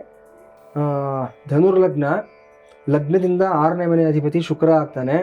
ಸೊ ಶುಕ್ರ ಲಗ್ನದಿಂದ 2ನೇ ಮನೆಯಲ್ಲಿ ಶನೈಶ್ಚರನ ಜೊತೆನಲ್ಲಿ, ಅಂದರೆ ಬೋನ್ಸು ಇದಕ್ಕೆಲ್ಲ ಕಾರಕನಾಗಿರ್ತಕ್ಕಂಥ ಒಂದು ಶನೈಶ್ಚರ. ಆ ಶನೈಶ್ಚರನ ಮನೆಯಲ್ಲೇ ಶನಿಯ ಜೊತೆನಲ್ಲೇ ಇದ್ದಾನೆ ಶುಕ್ರ. ಮಿತ್ರ ಕ್ಷೇತ್ರದಲ್ಲಿ ಮಿತ್ರ ಗ್ರಹದ ಜೊತೆನಲ್ಲಿದ್ದಾನೆ. ಹಾಗಾಗಿ ಇದು ತುಂಬ ಗಾಬರಿ ಪಟ್ಕೊಳ್ಳುವಂಥ ಸಮಸ್ಯೆ ಆಗುವಂಥ ಚಾನ್ಸಸ್ ಏನೂ ಇಲ್ಲ. ಡಾಕ್ಟರ್ ಹೇಳಿರುವಂಥದ್ದು ಕರೆಕ್ಟ್ ಆಗಿದೆ. ನಿಮಗೆ ನಾನ್ ಸರ್ಜಿಕಲ್ ಆಗಿ ಅವರಿಗೆ ಟ್ರೀಟ್ಮೆಂಟ್ ಸಿಗುವಂಥ ಸಾಧ್ಯತೆ, ಗುಣಮುಖ ಆಗುವಂಥ ಸಾಧ್ಯತೆ ಇದೆ. ಆಯ್ತಾ? ಜೊತೆಗೆ ಈಗ ರವಿ ದಶೆಯಲ್ಲಿ ಇವರಿಗೆ ಕೇತು ಭುಕ್ತಿ ನಡೀತಾ ಇದೆ. ಅದರಿಂದ 2025 ಸೆಪ್ಟೆಂಬರ್ವರೆಗೂ ಸ್ವಲ್ಪ ಜಾಗೃತಿಯಾಗಿ ನೋಡ್ಕೋಬೇಕಾಗತ್ತೆ ಅವ್ರನ್ನ ಒಬ್ಬರೇ ಇರೋದಕ್ಕೆ ಬಿಡಬೇಡಿ. ಆದಷ್ಟು ಗ್ರೌಂಡ್ ಫ್ಲೋರ್ನಲ್ಲಿ ವಾಸ ಮಾಡಲಿ ಅವರು. ಫಸ್ಟ್ ಫ್ಲೋರ್ ಸೆಕೆಂಡ್ ಫ್ಲೋರ್ಗೆಲ್ಲೂ ಹೋಗೋದು ಬೇಡ. ಆಮೇಲೆ ಒಬ್ಬರೇ ಎಲ್ಲೂ ಹೊರಗಡೆ ಓಡಾಡುವಂಥದ್ದು ಬೇಡ. ಮಲಗಬೇಕಾದ್ರೆ ಅಷ್ಟೇ ಅವರು ತಲೆನ ದಕ್ಷಿಣ ಭಾಗಕ್ಕೆ ತಲೆ ಹಾಕೊಂಡು ಮಲ್ಕೊಳ್ಳೋದಕ್ಕೆ ಅವ್ರಿಗೆ ಹೇಳಿ.